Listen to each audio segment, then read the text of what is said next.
இன்றைய தினம் மனித வாழ்க்கையில ஒவ்வொருவரும் தெரிந்து வைத்திருக்க வேண்டிய, கடைபிடிக்க வேண்டிய முக்கியமான ஒரு சட்டத்தை அறிந்து கொள்ளவிருக்கிறோம். என்ன சட்டம் என்று சொன்னால்,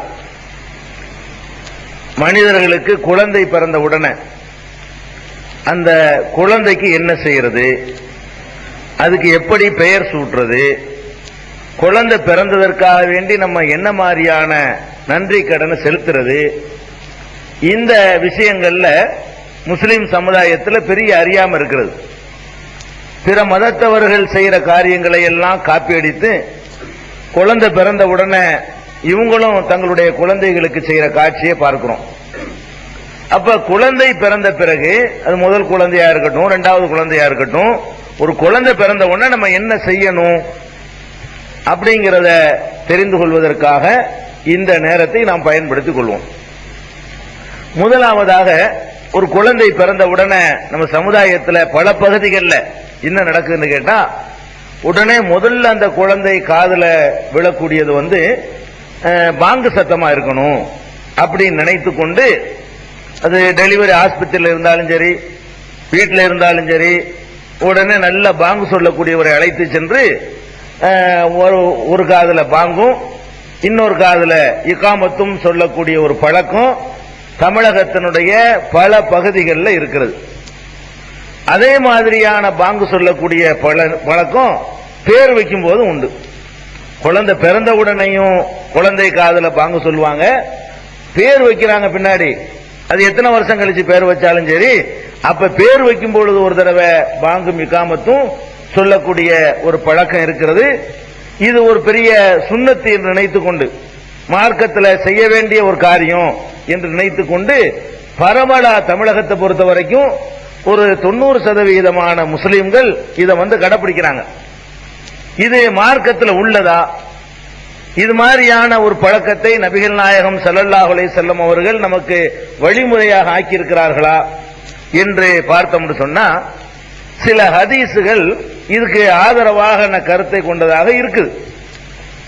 எப்படி இருக்குன்னு கேட்டா, திர்மதியில, அபூதாவுதுல, அஹ்மதுல, இன்னும் பல நூல்கள்ல இடம்பெற்றிருக்கக்கூடிய ஒரு ஹதீஸ், ரஅய்து ரசூலுல்லாஹி ஸல்லல்லாஹு அலைஹி வஸல்லம் அஸன ஃபீ உதுனில் ஹஸன் இப்னு அலியின் ஹீன வலதத்துஹு ஃபாத்திமத்து பிஸ்ஸலா. ஃபாத்திமா நாயகி அவர்கள் ஹசனை பெற்றெடுத்த உடனேயே நபிகள் நாயகம் ஸல்லல்லாஹு அலைஹி வஸல்லம் அவர்கள் தொழுகைக்கு சொல்ற மாதிரியான பாங்கை ஹசனுடைய காதிலே சொன்னார்கள் அப்படின்னு ஒரு ஹதீஸ் திருமதிங்கிற நூல்ல இதை நீங்க பார்க்கலாம், அஹ்மதுங்கிற ஒரு நூல்ல நீங்க பார்க்கலாம், அபூதாவுதுல நீங்க பார்க்கலாம்.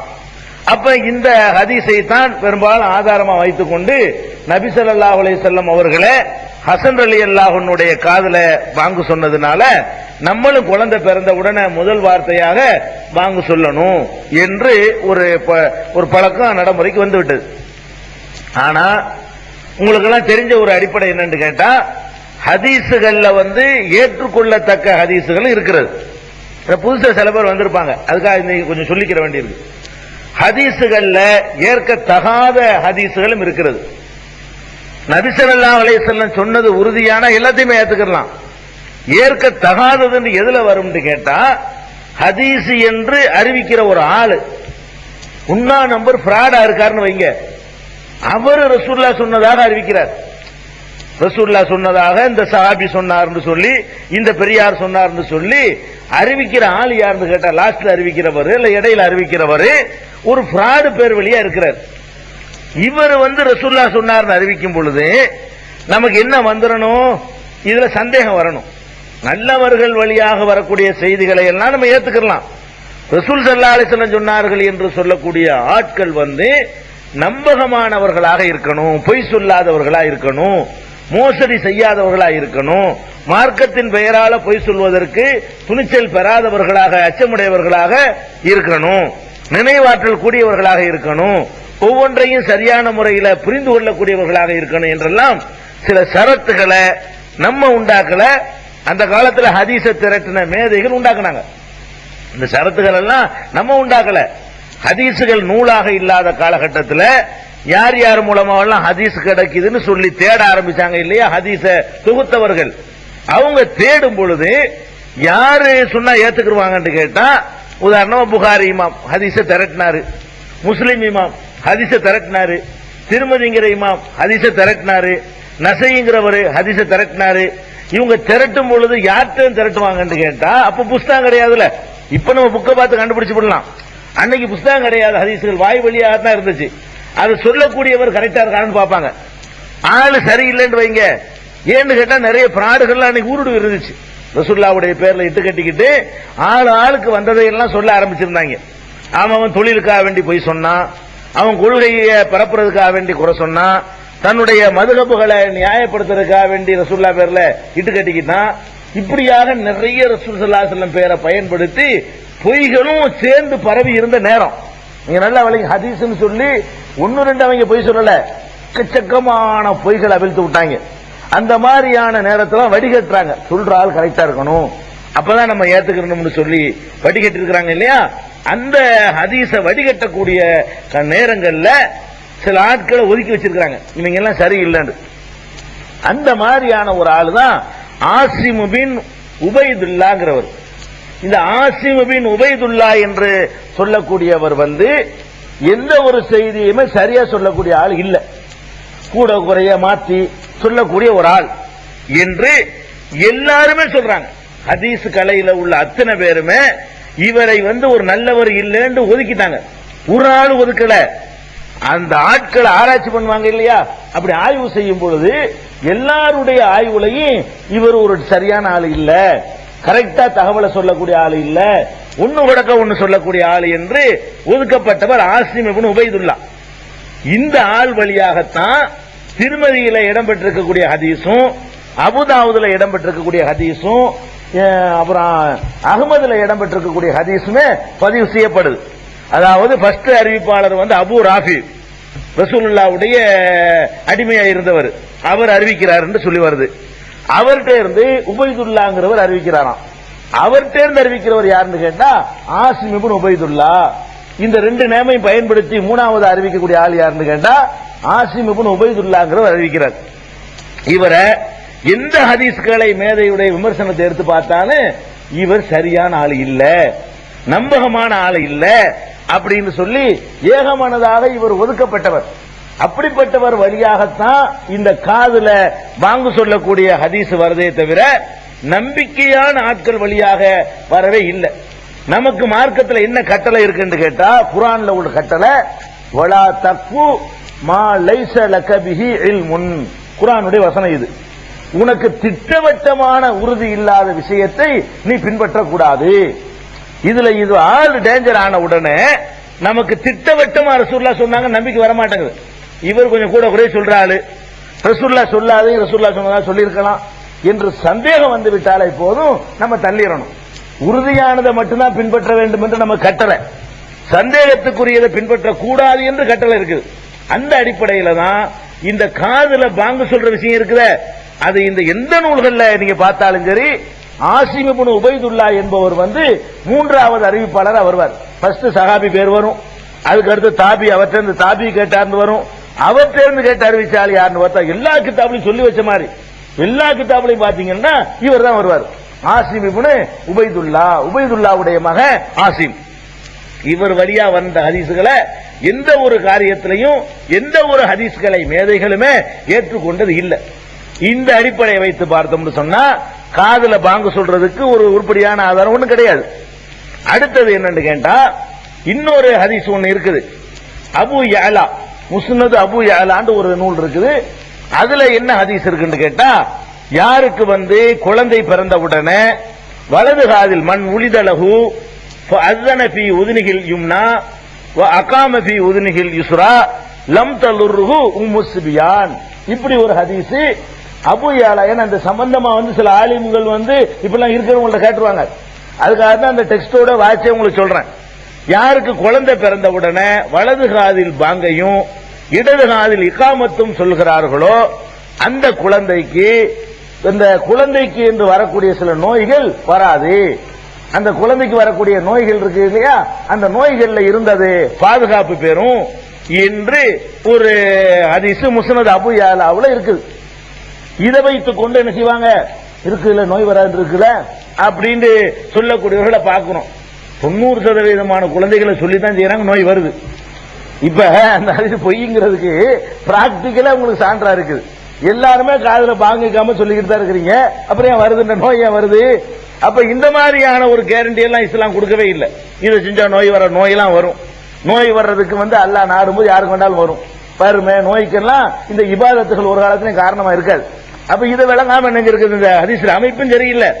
ரெண்டாவது பாயிண்ட் என்ன கேட்டா, இது அறிவிக்கக்கூடிய அறிவிப்பாளர்கள்ல 2 பேர் சரியில்லாத ஆளுக்கு வர்றாங்க, ஒரு ஆள் இல்ல, 2 பேர் சரியில்லாத ஆளுக்கு இருக்கிறாங்க. எப்படி 2 பேர் சரியில்லாத ஆள்னு கேட்டா, இத ரசூல் ஸல்லல்லாஹு அலைஹி வஸல்லம் சொன்னதாக அறிவிக்கிறது முதல்ல ஹுசைன்கிறவர் சொன்னாராம். ரசூலுல்லாஹ்வுடைய பேரன் ஹுசைன் தேர்ந்து யார் கேட்கிறாருன்னு கேட்டா, தல்ஹா பின் உபைதுல்லாங்கிறவர் கேட்டாராம். தல்ஹா பின் உபைதுல்லா இருந்து யாருன்னு கேட்டாருன்னு கேட்டா, மர்வான் பின் சாலிம் அப்படிங்கிற மூணாவதாக மர்வான் பின் சாலிம் என்பவர் இது சொன்னதாக வருகிறது. இந்த மர்வான் பின் சாலிம் இருந்து கேட்டவர் யஹ்யா பின் அலா. அப்ப இந்த மர்வான் பின் சாலிம்ங்கிறவரும் யஹ்யா பின் அலாங்கிற 2 பேருமே டேஞ்சரான ஆளுங்க. இந்த 2 பேர் சொல்லக்கூடிய எந்த ஹதீஸையும் எந்த ஹதீஸ்களை மேதைகளும் அமல்படுத்த மாட்டாங்க. இந்த ஆளுக சரியில்லாத ஆளுக்க. எந்த அளவுக்கு சரியில்லாத ஆளுக்கன்னு கேட்டா, இந்த மர்வான் பின் சாலிம் இருக்கிறார, இவர் நினைவாற்றல் குறைவு அந்த மாதிரியான கோளாறு உள்ளவர் இல்ல, தைரியமா இட்டுக்கட்டல ஆள் இவர். இந்த மர்வான் பின் சாலிம்ங்கிற ஆள் எப்படிப்பட்ட ஆள்னு கேட்டா, மார்க்கத்தின் பெயரால எதையும் இட்டுக்கட்டி விட்டு அடிக்கிற அளவுக்கு தைரியம் பெற்றவர்.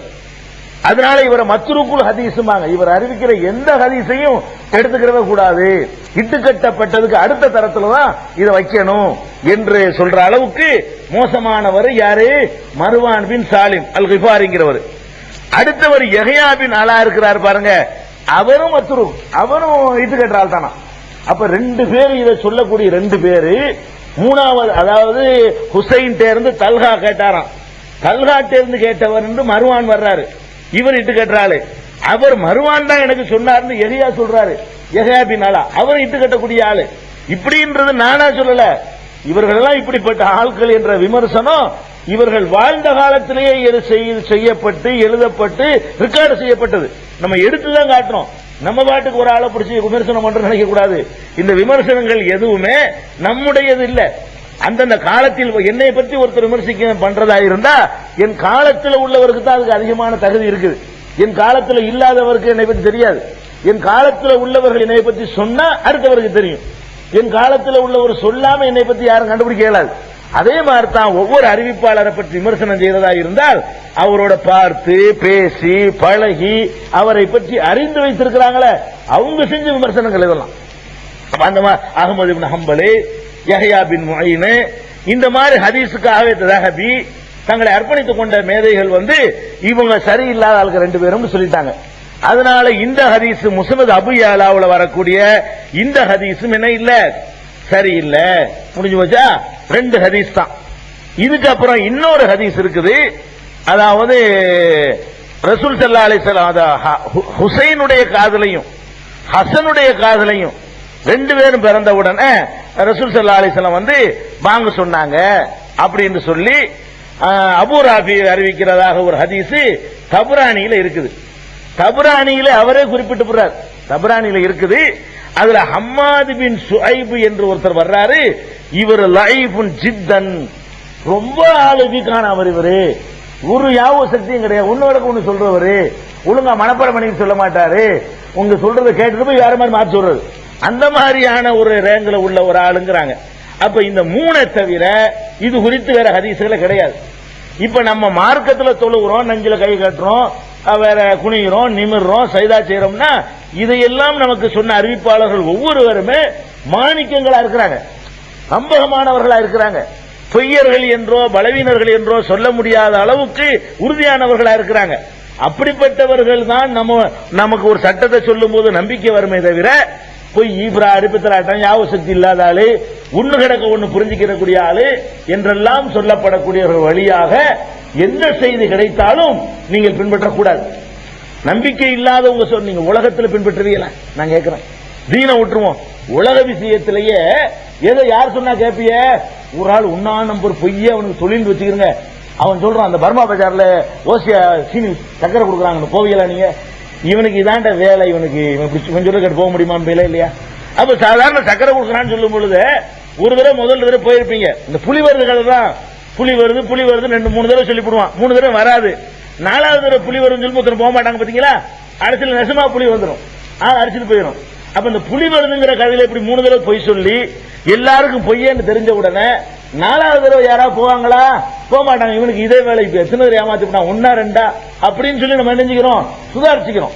இது தீன்ல இப்படிதான், மார்க்கத்தில் இப்படித்தான். இப்படி முதல் ஒரு பொய் சொல்லி 2வது சொல்லி 3வது சொல்லி இதே வேலை ரசூல்லா சொன்னாங்கன்னு சொல்லி அவன் லாபத்துக்கு அவெல்லாம் சொன்னவன்லாம் ஹதீஸ் அறிவிச்சான்னு சொன்னா அந்த மாதிரி ஆட்கள் சொல்வதையெல்லாம் கேட்டு நம்ம மார்க்க இபாதத்தில் செஞ்சு அதை அழிச்சு நாசமாக்க தேவையில்லை.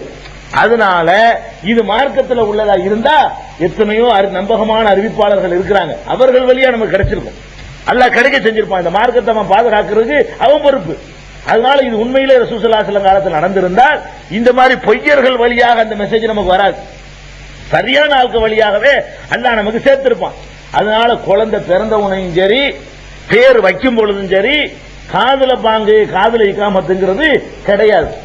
இன்னும் சொல்ல போனா பாங்கு இகாமத்து இது ஒரு ஹதீஸ் அடிப்படையில் ஒன்றும் சரியில்லை.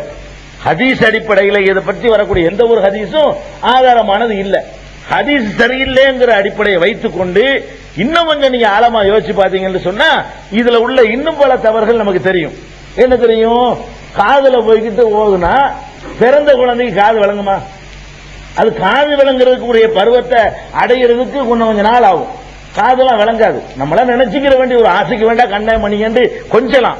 ஒரு காலத்தில் இந்த கண்ணை மணிகள் அது விளங்காது, ஒரு சத்தமும் விளங்காது.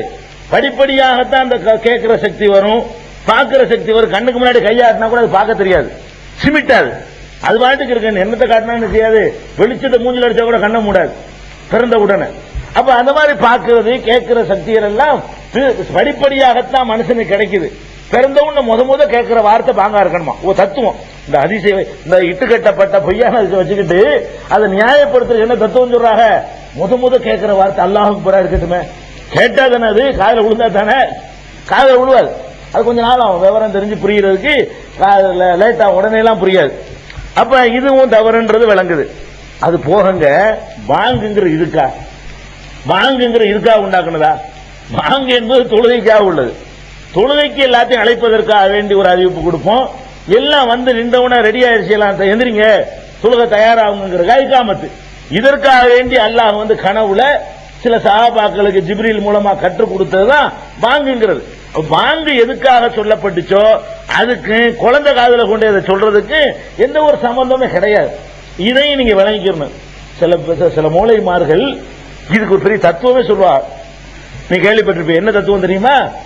ஜனாசா தொழுகிறாங்கல்ல, ஜனாசா தொழுகை தானே அது, அதுக்கு பாங்கு காமத்து கிடையாதான். ஏன் கிடையாது கேட்டா பிறந்தவன சொல்லிட்டோம்ல, அது அதான் இந்த பிறந்தவன உசுரோட வச்சுக்கிட்ட பாங்கு காமத்து சொல்லிட்டோமா. அப்ப சொன்ன பாங்குக்கு இப்பதான் நடக்குதான். இந்த காமத்துக்கு தொழுகைக்கு எவ்வளவு இடைவெளி இருக்கோ அவ்வளவு குறைந்த வாழ்க்கைன்னு காட்டுறதுக்காக வேண்டி இப்படி ஆக்கி வச்சிருக்கணும். ஒரு சிம்பாலிக்கா அப்படி சொல்றான். எப்படி பிறந்தவன இந்த கால பாங்கு சொல்லியாச்சு, இந்த கால காம சொல்லியாச்சு, அடுத்து என்ன தொழுகை, இந்த செத்து போயிடும் நாளைக்கு தொழுகடா உனக்கு அப்படின்னு சிம்பாலிக்கா சொல்றாங்க. நாளைக்கு தொழுகை ஜனாசா தொழுகைக்கும் பாங்கை காமத்து. அப்ப என்ன பெருநா தொழுகை இல்ல போய் பாங்கை காமத்து? இந்த தத்துவத்தை இது அல்லாஹ் சொன்னானா? இந்த தத்துவத்தை அல்லாஹ்வுடைய ரசூல் சொன்னாங்களா? இல்ல. எத்தனை தொழுகைக்கு பாங்கு இல்லாம இருக்குதா? பெருநா தொழுகைக்கு பாங்கு சொன்னீங்களா? அப்ப பெருநா தொழுகை காம சொன்னீங்களா? அப்ப பெருநா தொழுகையாவது தொழுகைன்னு ஒத்துக்கலாம். இதுக்கு சும்மா ஜனாசா தொழுகைன்னு சொல்லுகிறோம். அது என்ன தொழுகையா? அதுல ருக்கு இருக்குதா? அதுல சஜிதா இருக்குதா? பெருநா தொழுகையாவது ருக்கு இருக்குது, சஜிதா இருக்குது, தஸ்பீ இருக்கு, என்னமோ இருக்குது. எல்லா தொழுகையில உள்ளதை விட கூடுதலாகவே வேண்டா இருக்குது. 7 தக்பீர், ஒரு 5 தக்பீர் அதிகமா வேற இருக்குது. இந்த தொழுகையில் என்னமாவது கூட உண்டா? தொழுகையில் உள்ள அத்தையாத்து உண்டா? இது இறந்து போனவருக்கு செய்யற பிரார்த்தனை, அது சும்மா தொழுகைன்னு சொல்லிக்கிறோம். இறந்தவருக்காக வேண்டிய அல்லாட்ட கேட்கிற ஒரு துவா தான் ஜனாசா தொழுகை. இதுக்கு வந்து பாங்கு காமத்து அன்னைக்கு சொல்லிட்டாங்களா? இப்பதான் என்ன செய்யறாங்களாம், தொழுகை நடத்தணும்னு சொல்லி ஒரு தத்துவத்தை வேற சொல்லி இதை நியாயப்படுத்துவாங்க. அதனால பிறந்த குழந்தைக்கு பிறந்த உடனேயும் சரி, அதுக்கு பேர் வைக்கும் போதும் சரி, பாங்கு இகாமத்து சொல்வது என்பது பிதஅத்து. எந்த ஒரு ஆதாரங்களினாலும் நிரூபிக்கப்படாத, இட்டுக்கட்டப்பட்ட, பலவீனமான, எல்லா அறிஞர்களும் நிராகரித்து விட்ட செய்திகள் அடிப்படையில் உருவாக்கப்பட்டிருக்கிறது.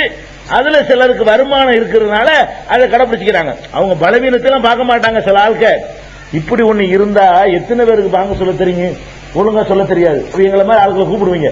அதுக்காக வேண்டி பலவீனமா இருந்துட்டு போகுதுப்பா, நம்மளுக்கு தானே வருமானம் அப்படிங்கறதுக்காக வேண்டி சில பேர் என்ன செய்யறாங்க, இதை தெரிஞ்சுக்கிட்ட இதை மக்கள்கிட்ட அறிமுகப்படுத்திட்டே இருக்கிறாங்க. இது கிடையாது, விளங்கிக்கணும். சரி, குழந்தை பிறந்துருச்சு. குழந்தை பிறந்த உடனே ஃபர்ஸ்ட் நம்ம குழந்தைக்கு என்ன செய்யணும்? பாங்க காமத்தெல்லாம் கிடையாது. குழந்தைக்கு பெயர் சூட்டுறது இருக்குல்ல, அடுத்து குழந்தைக்கு செய்ய வேண்டிய கடமை பெயர் சூட்டுறது. எப்ப பெயர் சூட்டுறது? இன்னைக்கு பாக்குறோம் சில பகுதிகளில் பெயர் சூட்டுறதுக்கு கிட்டத்தட்ட 1 வயசு 2 வயசுலாம் ஆயிரும். பேரை வைக்க மாட்டாங்க. அதுக்கு இடையில டெம்பரவரியா ஒரு பேர் வச்சுக்குவாங்க. தற்காலிகமா ஒரு பேர் வச்சுக்கிட்டு ஒழுங்கு அப்புறமேல வேற ஒரு பேர் வைக்கிறது. இந்த மாதிரியா பேர் வைக்கக்கூடிய காட்சிகள் எல்லாம் பாக்குறோம். நாங்க அந்த பேர் வைக்கிறதுக்கெல்லாம் ஊடா போயிட்டு இருப்போம் அந்த காலத்துல. அப்ப ஒரு வீட்டுக்கு பேர் வைக்க பேர் இப்ப போறது இல்ல. அவ போயிட்டு இருக்கும் போது மடியில கொண்டாந்து பிள்ளைய உட்கார வைக்கிறாங்க, ஓடி போயிட்டாங்க. அப்ப எத்தனை வயசு வரைக்கும் பேர் வைக்காம இருந்தாங்கன்னு பாருங்க. குழந்தை எந்திரிச்சு ஓடி போறதா இருந்தா அதுக்கு எத்தனை வயசா இருக்கும்? 3 வயசு 4 வயசு இருக்கும்ல. அது வரைக்கும் பேர் வைக்கல. ஏன் ஓடி போற வயசு வந்துருச்சு, ஏன் பேர் வைக்கலன்னு கேட்டா வசதி இல்லைங்கிறாங்க. பேர் வைக்கிறதுக்கு ஒரு வசதி இல்லையா? இந்த விருந்தெல்லாம் கொடுத்து எல்லாரையும் கூப்பிட்டு அதெல்லாம் செய்யணும்ல. இதெல்லாம் இல்லாதனால நாங்க பேர் வைக்கல இவ்வளவு நாளா. அப்ப 4 வருஷம் 3 வருஷத்துக்கு பேர் வைக்காததெல்லாம் இருக்குது எத்தனையோ ஊர்கள்ல. பாப்பா வெளிநாட்டுல இருப்பார் அத்தா, அதுக்காக வேண்டி 2 வருஷம் பேர் வைக்க மாட்டான். பேர் வைக்க அவர் வரணும்ல அப்படின்னு சொல்லிட்டு பேர் வைக்கிறதுக்கு வர்றது இல்ல. இப்ப இந்த பேர் வைக்கிறதுங்கிறதுக்கு அத்தா வரணுமா, அசர்த்து வரணுமா, அதுக்குன்னு ஒரு பாத்தியா ஓதணுமா, அல்ல பேர் வைக்கிறத என்ன, எப்ப வைக்கிறதா வருவோம். பேர் வைக்கிறதா என்ன, இது நிறைய பேருக்கு வழங்குறது இல்ல. பேர் வைக்கிறதா ஒரு அசரத்தை கூப்பிட்டு தான் வைக்கணுங்கிற அளவுக்கு தான் எல்லாருமே வழங்கி வச்சிருக்காங்க. பேர்னா என்ன அர்த்தம்? அது என்னமோ ஒரு கொண்டாந்து வச்சு அவர் வச்சதான் ஒட்டும், நம்ம நமக்கு வைக்க தெரியாது அப்படின்னு நினைச்சுக்கிட்டு இருக்கிறாங்க. அப்படிலாம் கிடையாது. பேர் வைக்கிறதா என்ன, பேரை சொல்லி கூப்பிடுறது அவ்வளவுதான். பேர் வைக்கிறதெல்லாம் கிடையாதுங்க. எந்த பேர் உங்களுக்கு பிடிச்ச பேரா இருக்கிறதோ, எந்த மாதிரி பேரை வைக்கலாம் வைக்க கூடாதுன்னு நம்ம தொடர்பு சொல்லுவோம். இது சம்பந்தமா, குழந்தை சம்பந்தமா உள்ள எல்லா விஷயமும் இந்த வாரத்திலேயே அடுத்த வாரத்திலேயே சொல்லி முடிச்சிருவோம். ஆனா அந்த பேர் வைக்கிறதுங்கிற என்ன, இப்ராஹிம்ங்கிற பேர் உங்களுக்கு பிடிச்சு போச்சா, யா அல்லாஹ் என்னுடைய மகனுக்கு நான் இப்ராஹிம் பேர் வச்சிருக்கிறேன், இப்ராஹிம் நபி மாதிரியான ஒரு நல்ல ஒரு சாலிகான ஒரு அடியானாக என்னுடைய மகன் ஆக்கி வை அல்லாஹ்னு சொல்லி உள்ளத்திலிருந்து ஒரு துவா செய்து விட்டு இப்ராஹிம் கூப்பிட ஆரம்பிக்க வேண்டியதான். அவ்வளவுதான். இதுக்கு ஊரை அழைக்க வேண்டியதோ, யாரையும் கூப்பிட வேண்டியதோ, அல்ல அதுக்கு ஒரு அல்பாத்தியா சொல்லி நம்ம ஓதி அதனையும் பாருங்க. அந்த பேரை குழந்தைக்கு மடியில வச்சுக்கிட்டு இதை மட்டும் அசரத்து மனப்பாடம் பண்ணி வச்சிருப்பாரு. சம்மா கல்லாஹு இப்ராஹிம். சம்மா கண்ண என்ன உனக்கே தெரியல, குழந்தைக்கு தெரியுமா? அரபில சொல்றாங்களாம், பேர் வைக்கிறாங்க, குழந்தையை பார்த்து பேசுறாங்க. அதுக்கு என்ன அர்த்தம் தெரியுமா? சம்மா கல்லாஹு, அல்லாஹ் உனக்கு பெயர் வைத்து விட்டான், இப்ராஹிம் என்று அல்லாஹ் வச்சான். இதே பொய் இல்லையா? நீங்களே வைக்கிற. அல்லாஹ் பேர் வச்சது ஒரே ஆள் யஹ்யா நபிக்கு மட்டும்தான். அல்லாஹ் யாருக்கு பேர் வச்சான் உலகத்துல? யஹ்யா நபிக்கு மட்டும்தான் அல்லாஹ் பேர் வச்சான். ரசூலுல்லாஹ்க்கு கூட அல்லாஹ் பேர் வைக்கல. அவர் பாட்டனால தான் வச்சுக்கிட்டாரு. யஹ்யா நபிக்கு வரும்பொழுதுதான் அல்லாஹ் குர்ஆன்ல சொல்லி காட்டுறான், ஜக்கரியாவுக்கு குழந்தை இல்ல, ஜக்கரியா நபிக்கு வயசான காலத்துல அல்லாஹ்ட்ட துஆ செய்யறாரு. அல்லாஹ் என்ன சொல்றான்? யா ஜக்கரியா இன்னானு பஷ்ஷிருக பி குலாமின் இஸ்முஹு யஹ்யா. யஹ்யா என்ற பெயரோடு உனக்கு ஒரு பிள்ளை பிறப்ப நற்செய்தி சொல்கிறோம் அல்லாஹ். அது பேரை அல்லாஹ் செலக்ட் பண்ணிட்டான். யஹ்யாங்கிற ஒரு பெயர் மட்டும்தான் உலகத்தில் அல்லாஹ்வால் வைக்கப்பட்ட பெயர். வேறு எவருடைய பெயரும், எந்த நபியுடைய, மகானுடைய, பெரியாருடைய பெயரா இருந்தாலும் சரி, அது அவங்க வைத்துக் கொள்வது, மனிதன் வைத்துக் கொள்ற பெயர் தான். இவன் குழந்தைக்கு மடியில வச்சுக்கிட்டு அஜர்த்து அல் பாத்தியாலாம் ஓதிட்டு என்ன சொல்லுவார் தெரியுமில? உங்களுக்கு விளங்குறது இல்ல. சம்மா கல்லாஹு ஈசா பாரு, ஈசா என்று அல்லாஹ் உனக்கு பெயர் வைத்துட்டான். பச்சை பொய் இல்லை. அல்லாஹ் எப்படா உனக்கு பெயர் வச்சான்? அப்ப முதல்ல அல்லாஹ் பேர்ல இட்டுக்கட்டோட ஒரு நல்ல காரியம் ஆரம்பிக்குது. ஆரம்பமே எப்படின்னா, குழந்தையுடைய ஆரம்பமே ஒரு அல்லாஹ் பேர்ல இட்டுக்கட்டி சொல்றதுல ஆரம்பமாகுது. ஆனா அல்லாஹ் குர்ஆன்ல என்ன சொல்றான்? ஒமன் அலமு மிம்மன் இஃப்தரா அலல்லாஹில் கதிப.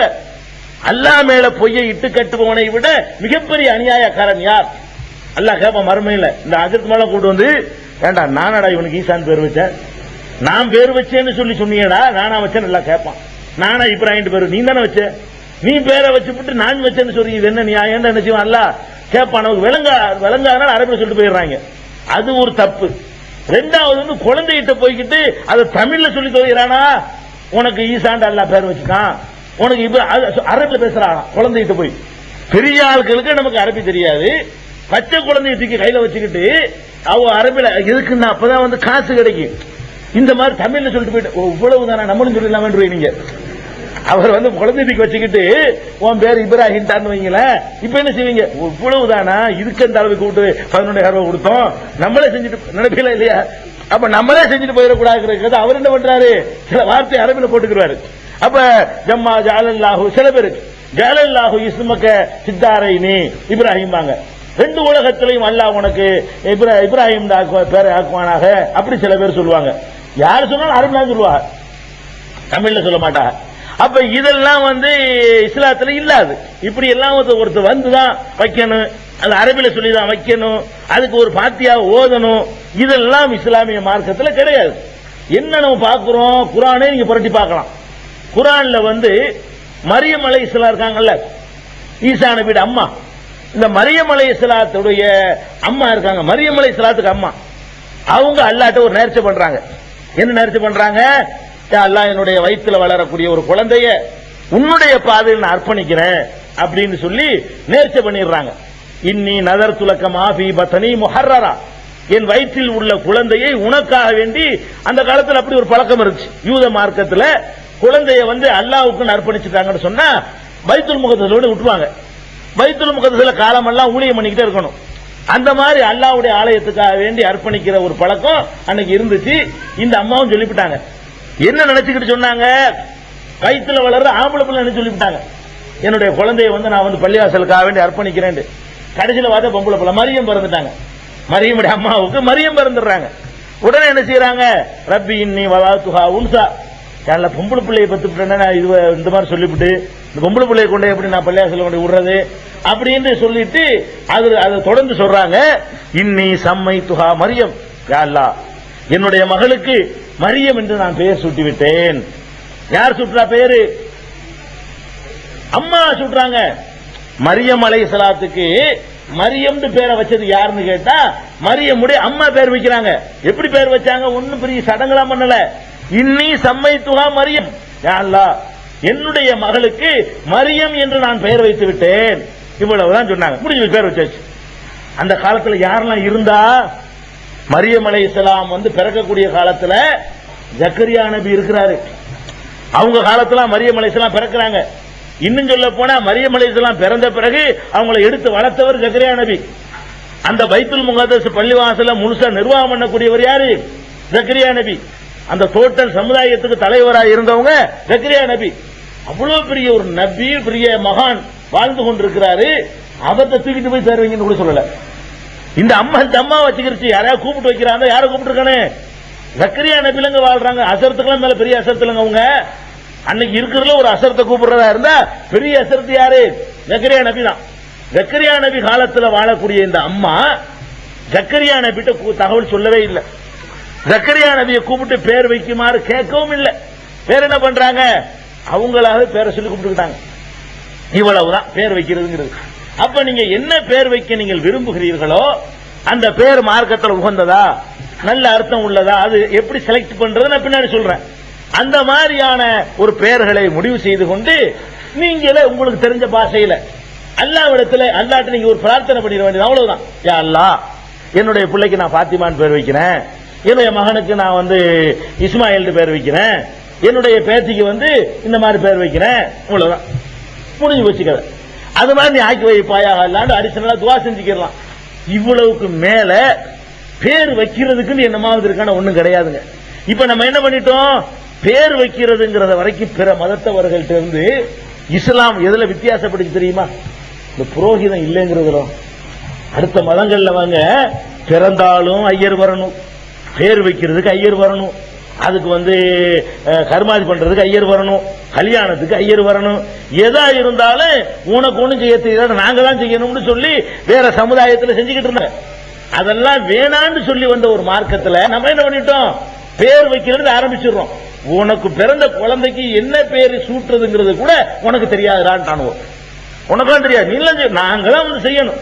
உனக்கு அதுக்கான தகுதியே கிடையாது என்று சொல்லக்கூடிய அளவுக்கு இந்த சமுதாயத்தை ஒண்ணுமில்லாதவங்களை ஆக்கி இவர்கள் என்னமோ பெயர் வச்சாதான் அல்லாஹ் கபூல் செஞ்சுக்கிறான்னு சொல்லி அல்லாஹ்வுக்கு புரோக்கராக இவர்கள் தங்களை ஆக்கி கொண்டிருக்கிறாங்களே. இதுதான் நீங்க கவனிக்கிற இந்த 1.25 ரூபாயில பெரிய விஷயம் இல்ல, 11.25 ரூபாய் கொடுக்கிற பெரிய விஷயம் இல்ல. இதுக்கு பின்னாடி இருக்கிற நம்பிக்கை என்ன? உனக்கு தெரியாது எனக்கு தெரியுங்கிற ஆணவம். தன்னுடைய குழந்தைக்கு பெயர் வைக்கிறதுக்கு பெற்ற அப்பனுக்கு தெரியாதான், பெற்ற அம்மாவுக்கு தெரியாதான், இவருக்கு தெரிஞ்சிருமா. இந்த ஆணவம் இருக்கு பாருங்க, இதுதான் ஒழிக்கப்படணும். இல்லைன்னா புரோகித இஸ்லாத்தில் இருக்கிற அர்த்தம் விமர்சிக்கிறதுக்கு இடம் கொடுத்துரும். இஸ்லாத்தில் அது கிடையாது. ஒரே ஒரு விஷயம் இருக்குது.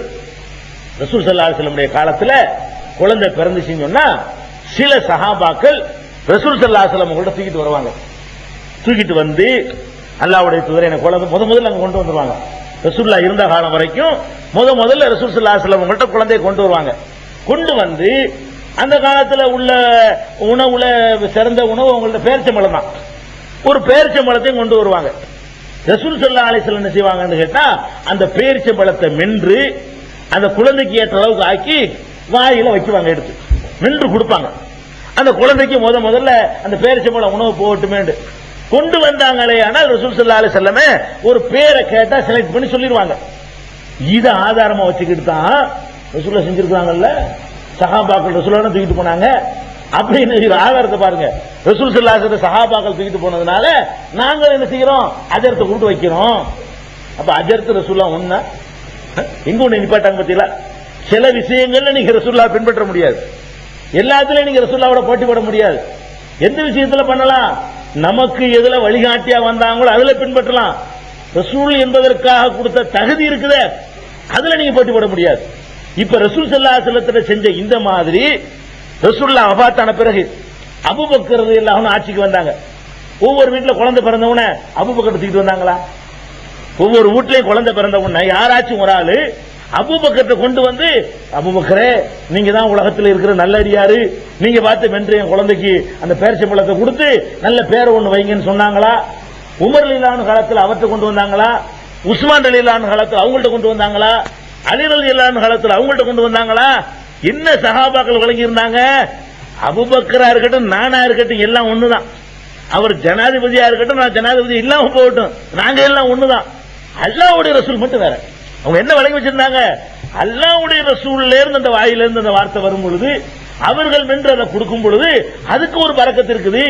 இது ரசூலை தவிர வேற யாருக்கும் இல்ல என்று விளங்கி வச்சிருந்ததுனாலதான் ரசூலோடு அதை முடிச்சாங்களே தவிர அதுக்கு பிறகு கொண்டு வரவே இல்லை. ரசூல் ஸல்லல்லாஹு அலைஹி வஸல்லம் வஃபாத்துக்கு பிறகு அல்லது ஹயாத்தோட இருக்கும் பொழுது சிறந்தவர்களை தேடி தேடி கொண்டு போகல. அப்ப இவங்க என்ன பண்றாங்க, அபூபக்கரை விட இந்த அசர்த்து பெருசா நினைக்கிறார். அவர் அபூபக்கரே ரசூலுல்லாஹ்வுக்கு போட்டியா வரலங்க, உமர் போட்டியா வரல. எதுல வந்தாங்க, பின்பற்றுவதில் எல்லாம் நீங்க ஆர்வப்படலாம், ரசூல் என்பதற்காக கொடுத்த தகுதியில போட்டி போடக்கூடாது.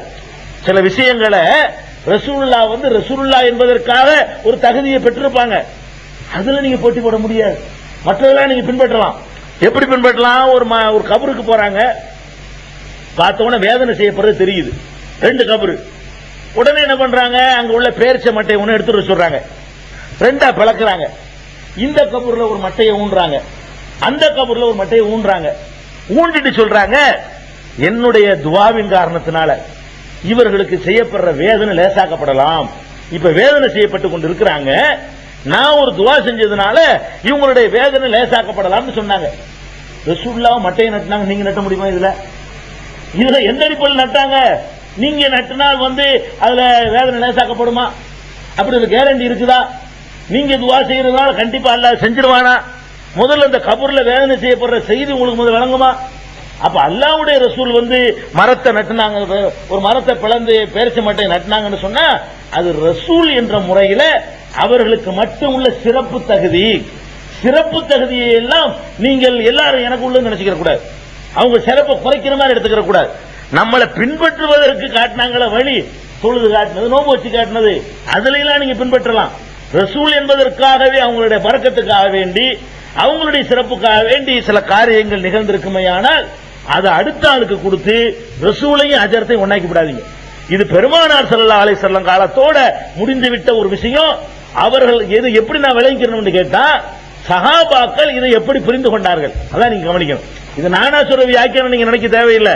ரசூல் ஸல்லல்லாஹு அலைஹி வஸல்லம் என்று கொடுத்து பெயர் வச்சாங்களே, இதை சஹாபாக்கள் எப்படி புரிஞ்சுக்கிட்டாங்க? ரசூலுக்கு மட்டும் என்று புரிந்தார்களா, அல்ல எந்த பெரியவற்றை வேண்டாலும் கொண்டு போனாலும் புரிந்தார்களா? ரசூலுக்கு மட்டும் என்றுதான் புரிந்தார்கள். ரசூலை தவிர வேற யார்ட்டையும் கொண்டு போகவில்லை. அதுக்கு பிந்தைய சஹாபாக்கள் வாழ்ந்தாங்க. அவங்க பார்வையில ரசூல் தனி, பாக்கி எல்லாம் இவர் திண்டா பறக்கத்து, இவர் சொன்னா நல்லா இருக்கும், எவருக்கும் கேரண்டி கொடுக்க முடியாது. அபூபக்கர் பேர் வச்சாலும் சைத்தான் இருக்கலாம், அல்லாஹ்வுடைய ரசூல் பேர் வச்சாலும் சைத்தான் இருக்க முடியாது. உமர் வாயினால் பேர் வைக்கப்பட்டவர் பிராடா இருக்கலாம், அல்லாஹ்வுடைய ரசூல் பேர் வச்சாங்கன்னா அப்படி இருக்க முடியாது. அந்த மாதிரி ஒரு பரக்கத்தும் அந்த மாதிரியான ஒரு தூதருங்கிற ஒரு பவரும் கொடுக்கப்பட்டவங்களை கொண்டு வந்து நம்மள மாதிரி சாதாரண 1000 ரூபாய்க்கு பாத்தியா வரையும் அவரையும் ஒன்னாக்குறதா இருந்தா எப்படி இது நியாயம்? அதனால பெருமானார் ஸல்லல்லாஹு அலைஹி வஸல்லத்துடைய சிறப்பு தகுதியாக அவர்கள் போய் வைக்கலானா ஒரு இடத்துல, அதையும் கவனிச்சுக்கணும்.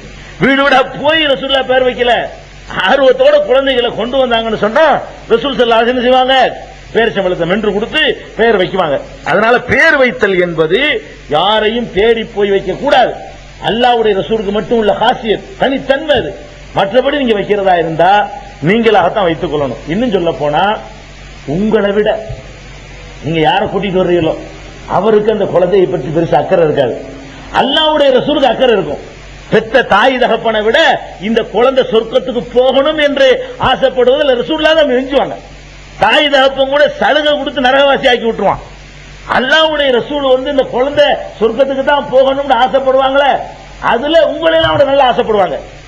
அப்ப இன்னைக்கு கூலி கூப்பிடுறீங்களே, அந்த அசர்த்து உங்களை விட அந்த குழந்தை மேல அதிக அக்கறை உள்ளவரா, இஹ்லாஸோட செய்வாரா? குடுக்கிற காசு திட்டிக்கிட்டு பேர் வச்சு போறவனா இருக்கான். என்ன செய்ய போறாங்க தெரியலையே, குடிசையா இருக்க 1 ரூபா தருவானா 1.5 ரூபா தருவானா, இங்கெல்லாம் நம்மள அப்படி சொல்லிக்கிட்டு பேர் வைக்கணும்லாம் இருக்கிறான். இந்த பேர் வச்சு பறக்க தள்ளி போட்ட போதாங்க. பணக்கார வீட்டுல உட்காந்து செய்யுது, நல்லதான் இருக்கு, பெருசா தான் இருக்கு, தருவாங்க 100 ரூபாய் தருவாங்க, இவ்வளவு தெரியுது அப்படின்னு சொல்லிட்டு இப்ராஹிம் பேர் வச்சா என்னத்துக்கு ஆகுங்கிறது? இதா உனக்கு இருக்கிற இஹ்லாஸ் எனக்கு இருக்குமா? அவனுடைய காரியத்துக்கு அவன் பிள்ளை, உன் பிள்ளைக்கு நீ பேர் வச்சா எப்படி வைப்பியா? இதுக்கெல்லாம் இப்படி பேர் வைக்க வேண்டிய அப்படின்னு நினைச்சு வைப்பியா? எவ்வளவு இஹ்லாஸ் வரும், எவ்வளவு இறையச்சம் இருக்கும். அல்லாண்டு கூப்பிடும் பொழுது இதயத்திலிருந்து அது அல்லாங்கிற அழைப்பு வருமேங்க. நான் ஏன் உன் பிள்ளைக்க வேண்டி இதயத்திலிருந்து கூப்பிட போறேன்? நீ கொடுக்கிற காசுக்காக நான் செய்ய போறேன்.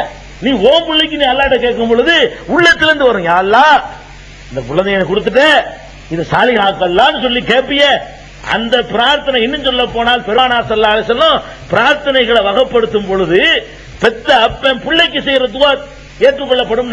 ஏற்றுக்கொள்ளப்படக்கூடிய துவாக்கள் சில துவாக்களை ரசூல் ஸல்லல்லாஹு அலைஹி வஸல்லம் சொல்லியிருக்காங்க. மறைவா இருப்பவனுக்காக வேண்டி நம்ம துவா செய்யறது, கண்ணுக்கு முன்னாடி துவா செய்ய முகஸ்துதி ஆயிரும். எனக்கு நீங்க துவா செய்யறாந்தா என்னை பார்க்காத இடத்துல உட்கார்ந்து எனக்காக நீங்க துவா செய்யணும். அதுக்கு வெயிட் கூட. நான் உங்களுக்கு துவா செய்யறான்னா மறைவில் ஒருவன் மற்றவனுக்கு செய்யற துவா அங்கீகரிக்கப்படும். வெள்ளிக்கிழமையில செய்யற துவா அங்கீகரிக்கப்படும். ஹரமில் செய்யற துவா அங்கீகரிக்கப்படும். பாதிக்கப்பட்டவனுடைய துவா அங்கீகரிக்கப்படும். பிரயாணத்தில் இருந்து கொண்டு அல்லாஹ்வை மறக்காம செய்யறான அந்த துவா அங்கீகரிக்கப்படும். அந்த வரிசையில அப்பன் மகனுக்கு செய்யற துவா அங்கீகரிக்கப்படும்ங்கறாங்க. பெத்த அப்பன் பிள்ளைக்காக கேட்கிற துவா இருக்க அது அங்கீகரிக்கப்படுமா? அப்ப அசரத்துக்கு மேல தரஜாவோட நீ உட்கார்ந்துக்கிட்டு ஏன் என்னை கூப்பிடுற? நீ உன் பிள்ளைக்கு துவா செய்யறதுல நான் செய்வதை விட நீ செஞ்சால் கூடுதல் பவர். அப்ப நீ துவா செஞ்சு பேர் வைக்கணுமே தவிர இதுக்கும் ஒரு புரோக்கரை கூட்டிட்டு வந்து வைக்கணும் நினைக்க கூடாது. அதனால பேர் வைங்க நீங்களாகவே, யா அல்லாஹ் இந்த பேரை நான் தேர்ந்தெடுத்துக் கொண்டு இது மாதிரி நீ ஆக்கி வை அல்லான்னு சொல்லிவிட்டு பேரை சொல்லுங்க. அதுக்கப்புறம் கூப்பிட ஆரம்பிங்க, முடிஞ்சு வச்சு கதை. இதுதான் ஒண்ணு.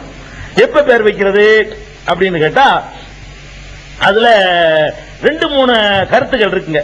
ஒரு ஹதீஸ்ல இருக்குது 7வது நாளில ரசூல் ஸல்லல்லாஹு அலைஹி வஸல்லம் சொல்றாங்க, குழந்தைக்கு பேர் வைக்கிறதா இருந்தா 7வது நாளில் குழந்தைக்கு அகீகா கொடுங்க. 7வது நாள்ல திருமதியில ஒரு ஹதீஸ் சமுரா அறிவிக்கிறாங்க. ரசூல் ஸல்லல்லாஹு அலைஹி வஸல்லம் சொல்றாங்க, அல் குலாமு முர்தஹினுன் பி அகீகத்திஹி, ஒவ்வொரு குழந்தையும் அகீகாவுக்கு பொறுப்பாளியாக்கப்பட்டிருக்கிறான். அகீகா பத்தி நான் பின்னாடி சொல்லுவேன். யுதுபஹு அன்ஹு யௌம ஸாபிஇ, 7ஆம் நாள் அந்த குழந்தைக்காக அகீகா கொடுக்கப்பட வேண்டும். ஒய் சம்மி, 7ஆம் நாள் பெயர் சூட்ட வேண்டும். ஒய் அஹ்லிகு ரஅஸஹு, 7ஆம் நாள் தலையை மலிக்க வேண்டும் என்று பெருமானார் ஸல்லல்லாஹு அலைஹி வஸல்லம் சொன்னதாக திருமதியில சமுரா பின் ஜுந்துப் ரலியல்லாஹு அன்ஹு அவர்கள் அறிவிக்கக்கூடிய ஆதாரப்பூர்வமான ஹதீஸ் இருக்குது. அப்ப 3 செய்தி சொல்றாங்க. பேரை எடுத்துக்குவோம், அகீகா 2வது வருவோம். 7வது நாளில் பெயர் சூட்ட வேண்டும். குழந்தை பிறந்த குழந்தைக்கு 7வது நாளில் பெயர் சூட்ட வேண்டும் என்று இந்த ஹதீஸ் வந்த வைத்துக் கொண்டு பெரும்பாலான அறிஞர்கள் என்ன பண்றாங்கன்னு கேட்டா, குழந்தை பிறந்தவன பெயர் வைக்க கூடாது, 2வது நாள் வைக்க கூடாது, 3வது நாள் வைக்க கூடாது. எப்ப வைக்கணும்? 7வது நாள் தான். ரசூலுல்லாஹ் நாளை குறிப்பிடுறாங்களே, 7வது நாள் பேர் வைக்கணும் என்று சில பேர் பெரும்பாலானவங்க சொல்றாங்க. ஆனால் சரி இல்லை. ஏன் சரியில்லைன்னு கேட்டா, 7வது நாள் வைக்கணும் என்பதற்கு என்ன பொருள் என்று கேட்டா, 7வது நாளைக்கு உள்ள வச்சிடணும் அர்த்தம். 7 தாண்டக்கூடாதுன்னு அர்த்தமே தவிர 6வது நாள் வைக்கக்கூடாதுங்கிற அர்த்தத்தில் அது சொல்லப்படல. 5வது நாள் வைக்கக்கூடாதுங்கிற அர்த்தத்தில் சொல்லப்படல. 4வது நாள் வைக்கக்கூடாது என்ற அர்த்தத்தில் சொல்லப்படல.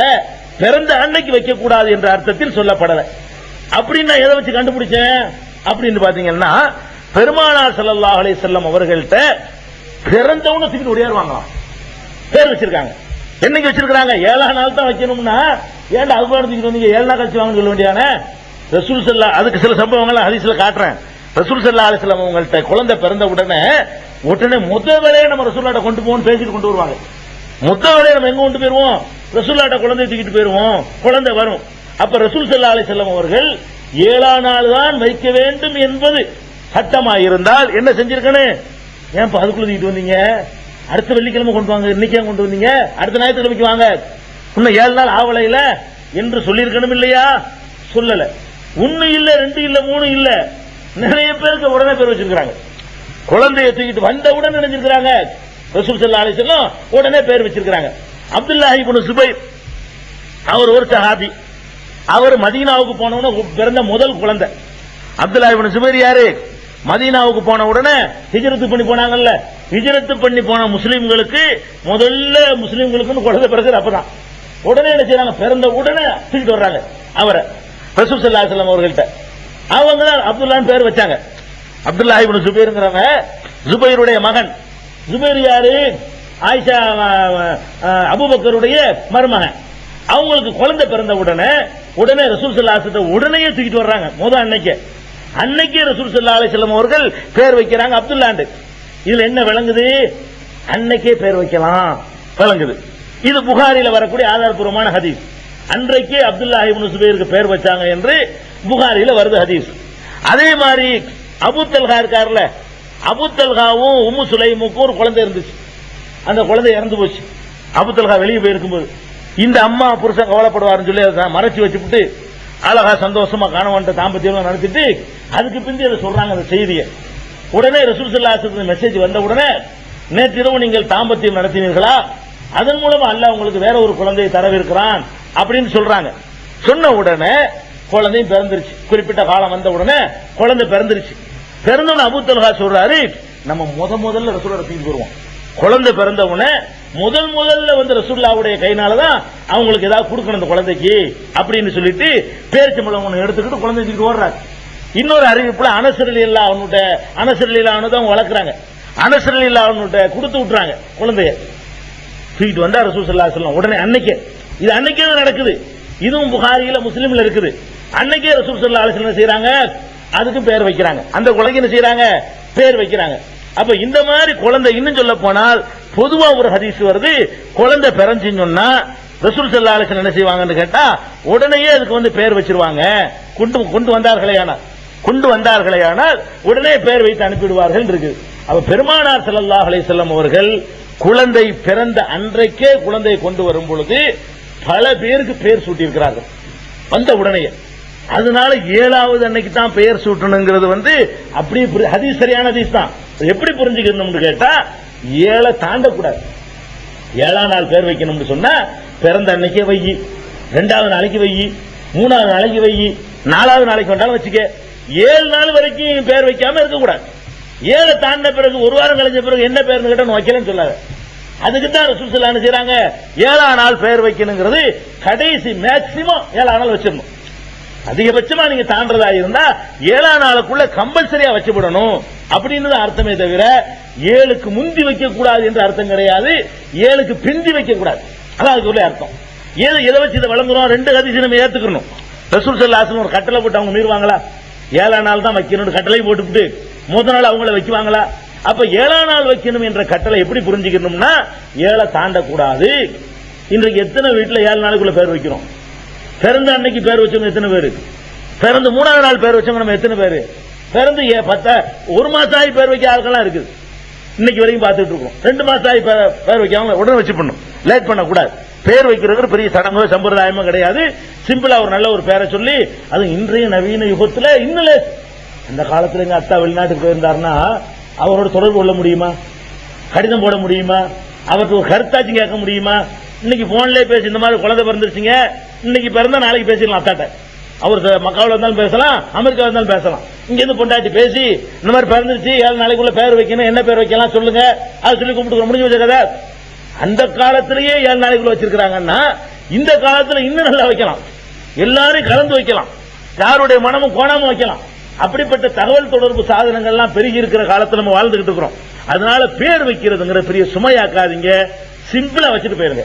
கஷ்டப்படாம லேசா 7 நாளைக்குள்ள நெஞ்சிருன்னு வச்சிருன்னு. இது பேர் வைக்கிறதுல உள்ள முக்கியமான ஒரு சட்டம். அடுத்து அதை விளங்கிக் கொள்ள வேண்டிய என்னன்னு கேட்டா, குழந்தை பிறந்த உடனே குழந்தைக்காக வேண்டி அக்கீகாண்டு ஒண்ணு கொடுக்கணும். அக்கீகாண்டா என்ன? இந்த அக்கீகாங்கிறது இஸ்லாம் கொண்டு வந்தது இல்ல, அதை விளங்கிக்கணும். அக்கீகாங்கிறது ஜாகிலியா காலத்திலேயே இருந்தது. ரசூல் ஸல்லல்லாஹு அலைஹி வஸல்லம் பிறக்கும் பொழுது அந்த அபூஜஹல் கூட்டம் இருக்குது, அவங்களே இந்த அக்கீகா குழந்தை பிறந்தவன என்ன செய்வாங்கன்னு கேட்டா, அக்கீகாங்கிற பேர்ல ஒரு ஆட்டை அறுத்து 2 ஆட்டை அறுத்து அதை ஒரு ஜல்சா பண்ணி அதை ஒரு விழாவை கொண்டாடுற வழக்கம் அந்த சமுதாயத்தில் இருந்துச்சு. அதுக்கு முந்தி தொடர்ந்து இருந்து கொண்டே இருந்தது. ரசூல் ஸல்லல்லாஹு அலைஹி வஸல்லம் என்ன பண்ணாங்கன்னு கேட்டா, அதை தடுக்காம அதுல உள்ள சில தப்புகளை எல்லாம் நீக்கிட்டு, ஒரு சந்தோஷம் தானே, 10 பேருக்கு சோறு கிடைக்குன்னா கிடைச்சிட்டு போகுது, ஆட்டை அறுத்து 10 ஏழைக்கு சோறு கிடைச்சா கிடைச்சிட்டு போகுதுன்னு சொல்லி ரசூல் ஸல்லல்லாஹு அலைஹி வஸல்லம் அதுல சில மாற்றங்களை செஞ்சு அதை சுன்னத்தாக்குனாங்க. என்ன மாற்றம் செஞ்சாங்க? அவங்களுக்கு கம்பல்சரியா இருந்துச்சு. அகீகாங்கிறது செய்யலன்னா அந்த முடிஞ்சு போச்சு கதை. வட்டிக்கு வாங்கி செய்வான், கூட்டை வித்து செய்வான், நகையை வித்து செய்வான், அப்ப இல்லாம இந்த பிச்சை எடுத்து செய்வான். அந்த மாதிரியான ஒரு சுமையாக கருதி வச்சிருந்தாங்க அன்னைக்கு. ரசூல் ஸல்லல்லாஹு என்ன செய்யறாங்கன்னு கேட்டா, யார் விரும்புகிறாரோ, யார் இப்படி தன் குழந்தைக்காக வேண்டி ஒரு மன் அஹப்ப ஐ யுன்சிக அன் வலதிஹி ஃபல்யஃபல், யார் தன்னுடைய குழந்தைக்காக வேண்டி ஒரு குர்பானியை கொடுக்க விரும்புகிறாரோ அவர் கொடுக்கட்டும். இது சேஞ்ச். அவங்க கம்பல்சரி ஆக்கி வச்சிருந்ததை எல்லாரும் ஒரே இதுக்கு காசுல செய்யற விஷயத்துல எல்லாம் ஒரே மாதிரி சட்டம் போடக்கூடாது. தொழுகையில ஒரே மாதிரி சட்டம் போட்டு போயிடலாம். பொருளாதாரத்தை அடிப்படையாக கொண்ட விஷயங்கள்ல வசதியை பார்த்தா சட்டம் சொல்லணும். ஏழையா இருந்தாலும் செஞ்சுதான் தீரணும், பணக்காரனாலும் செஞ்சு அப்படி சட்டம் சொல்ல முடியாது. காசு சம்பந்தப்பட்டதுல குர்பானிங்கிறது என்ன? காசு சம்பந்தப்பட்ட விஷயம். வசதி இருக்கிறவனுக்கு தான் முடியும், நடுத்தர வர்க்கத்துக்காரனுக்கு கூட முடியாம போயிடும். அப்ப அதுல எல்லாரையும் ஒரே நிலையில் ஆக்கி வச்சிருந்தாங்கல்ல, அதை மாத்தி என்ன பண்ணாங்கன்னு கேட்டா, அப்படி செய்யாதீங்கப்பா, விரும்புனா செய்யுங்க, சக்தி இருந்தா செய்யுங்க, பாவத்தை செஞ்சு அப்படி நீங்க செய்ய தேவையில்லை என்று பெருமானார் ஸல்லல்லாஹு அலைஹி வஸல்லம் அவர்கள் அந்த ஏற்கனவே இருந்த அந்த பழக்கத்துல ஒரு சேஞ்ச் பண்ணாங்க. ஒரு சேஞ்ச். இன்னொரு சேஞ்ச் என்ன பண்ணாங்கன்னு கேட்டா, குழந்தை பிறந்தவங்க அக்கீகாங்கிறது ஒரு ஏழைக்கு கொடுக்கறதுக்காக நீங்க செய்யறது இல்ல, அறுத்து ஆட்ட அந்த ரத்தத்தை சுட சுட எடுத்துட்டு வருவாங்க.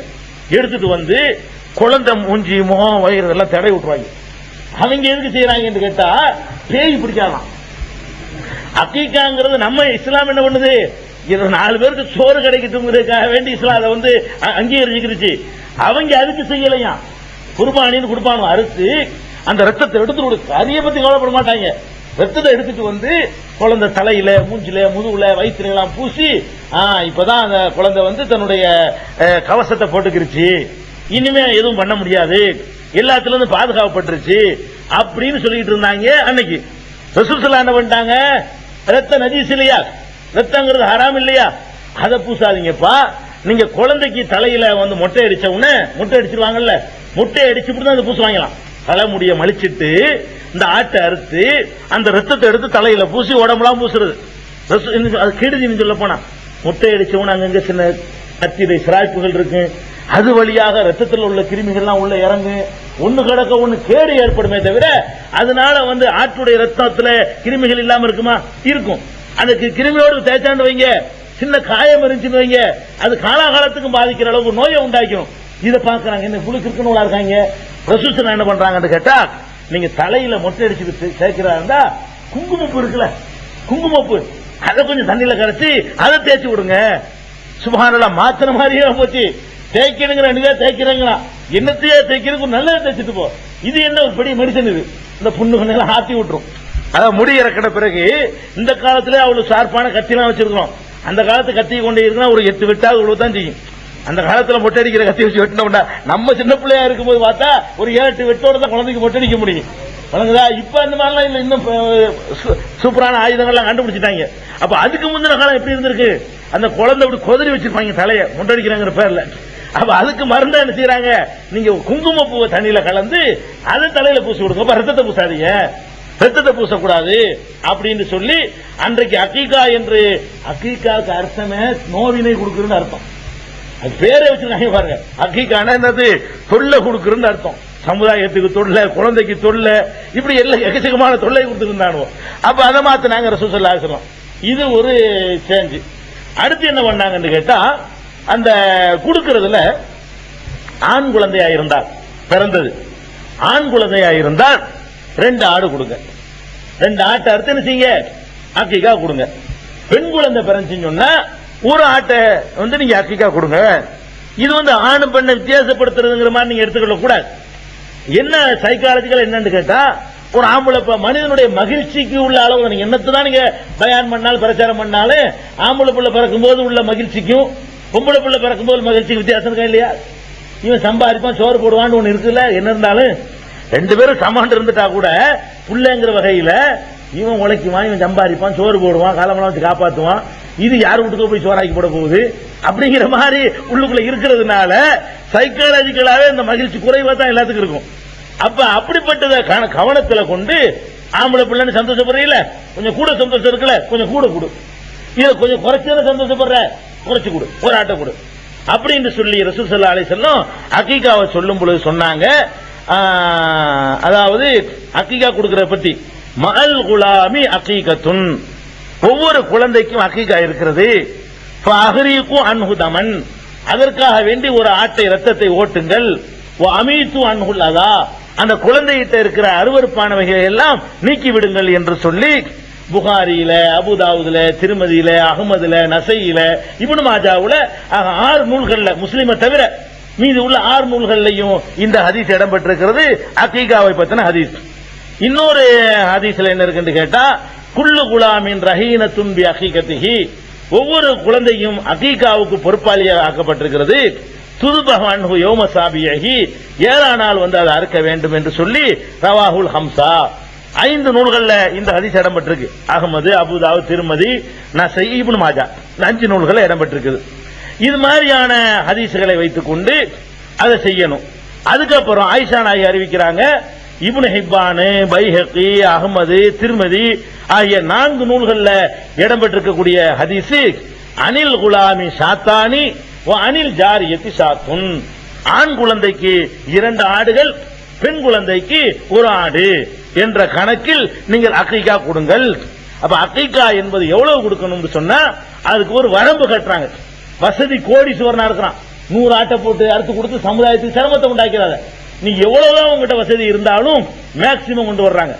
அவன் என்ன பண்ணிக்கிட்டு இருந்தான், அதுல அக்கீகாவுல பணத்திமுறை காட்டுவதற்கு இந்த குழந்தையை கருவியா பயன்படுத்துவான். பணக்காரனா இருக்கான்னு வைங்களேன், வர்ற நீ நேற்று 3 அறுத்தியா, என் பிள்ளைக்கு 10 இருக்கிறேன் அப்படிமா. அப்ப இது எதுக்கு இருக்கிறான் இவன், ஏழைக்கு கொடுக்க அந்த நோக்கம்லாம் கிடையாது. என்னைய நீ பணத்துல மிஞ்சிருவியா அப்படின்னு சொல்லி குழந்தை பிறந்ததை வச்சுக்கொண்டு தன்னுடைய பணத்திமுறை பறைசாற்றுவதற்கு அன்றைக்கு பயன்படுத்திக்கிட்டு இருந்தான். அப்ப ரசூல் ஸல்லல்லாஹு அலைஹி வஸல்லம் என்ன செய்யறாங்கன்னு கேட்டா, பணக்காரனா இருந்தாலும் சரி, ஏழையா இருந்தாலும் சரி, அதை வச்சு வேறுபாடு இல்ல. மேக்சிமம் 2 தான், ஆம்பளை பிள்ளைக்கு, பொம்பளை பிள்ளைக்கு 1. சரி, ஆம்பளை பிள்ளை பிறந்து போச்சு, 1 தான் கொடுக்கறதுக்கு வசதி இருக்குது, பிட்டு தேவையில்லை. அது 2 கம்பல்சரியா சிறப்பா அப்படின்னு பாத்தீங்கன்னா, ஆம்பளை பிள்ளை பிறந்தும் கூட 1 ஆடு கொடுக்க வசதி இருந்தால் அதான் சக்தின்னு அதை கொடுக்கலாம். அதனால அவர் அக்கீகாவுடைய சுன்னத்தை இழக்க மாட்டார். யாருக்கு 2, யாருக்கு 2 கொடுக்க சக்தி இருக்குதோ, கடன் வாங்காம, வட்டிக்கு வாங்காம, பிச்சை எடுக்காம, அது எதிர்கால வாழ்க்கையை பாதிக்காம 2 கொடுக்க சக்தி இருக்கிறதோ அவர் 2 கொடுக்கலாம். 1 தான் உங்க ஆம்பளை பிள்ளை பிறந்திருக்குது, 1 தான் அவருக்கு சிரமம் இல்லாமல் கொடுக்க முடியும், 1 தான் கொடுக்க முடியும், விட தேவையில்லை. அதுக்கு என்ன ஆதாரம்? ஒரு ஆடை கொடுத்திருக்கிறதுக்கும் ஆதாரம் இருக்கிறது. எப்படி இருக்குன்னு கேட்டா, புரைதா அல் அஸ்லமி என்ற சஹாபி அறிவிக்கிறாங்க, குன்னாபில் ஜாஹிலியத்தி, அறியாமை காலத்திலே நாங்கள் இதா உளிதலி அகதினா உலாமுன், எங்களுக்கு குழந்தை பிறக்குமையானால் லபக சாத்தன், ஒரு ஆட்டை அறுத்து ஒரு அத்தக ரசஹூபி தமிகா, ரத்தத்தில் அந்த தலையை ரத்தத்துக்கு தலையில பூசி கொண்டு இருந்தோம். பலம்மா ஜா அல்லாஹு பில் இஸ்லாமி, இஸ்லாம் மார்க்கத்தை எங்களுக்கு அல்லாஹ் தந்தவுடனே குன்னா நல்பகு சாத்தன், நாங்கள் ஒரு ஆட்டை அறுப்போம், தலையை மலிப்போம், குங்குமப்பூவை தலையில் பூசுவோம் என்று புரைதா அல் அஸ்லமி என்ற சஹாபி அறிவிக்கக்கூடிய ஹதீஸ் அபூதாவுதுல இடம்பெறுது. இதுல என்ன செய்தி உங்களுக்கு விளங்குதுன்னு கேட்டா, இஸ்லாம் வந்த உடனே ஒரு ஆட்டை அறுத்திருக்கிறாங்க, ஒரு ஆடு அறுக்கிற வழக்கம் இருந்திருக்கு. இது யாருக்கு சொன்னாங்கன்னு கேட்டா, கொஞ்சம் நல்லா செழிப்பா இருக்கிறியா 2 அறுத்துட்டு போ, ஆம்பளை பிள்ளைக்கு, பொம்பளை பிள்ளைக்கு 1 அறுத்துட்டு போ, சுமாராத்தான் இருக்கிறியா ஆம்பளை பொம்பளை 1 எடுத்துட்டு போ.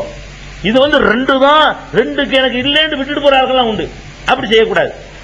ஒரு ஆம்பளை பிள்ளையும் பிறந்து ஒரு ஆடு அறுத்து கொடுக்க நமக்கு சக்தி இருக்குமே, ஆனால் அதை ஒரு 10-20 ஏழைகளுக்கு உணவு கொடுக்கிறது நம்ம மூலமா நிறைவேறட்டும், அவங்க பிரார்த்தனை பண்ணட்டும், அவங்க பிரார்த்தனை மூலமாக அந்த குழந்தைகளுக்கு ஒரு நல்ல ஒரு எதிர்காலம் இருக்கட்டும் அப்படிங்கிறதுக்காக வேண்டி கொடுக்கிற தர்மம் தான் இது அந்த அக்கீகாங்கிறது.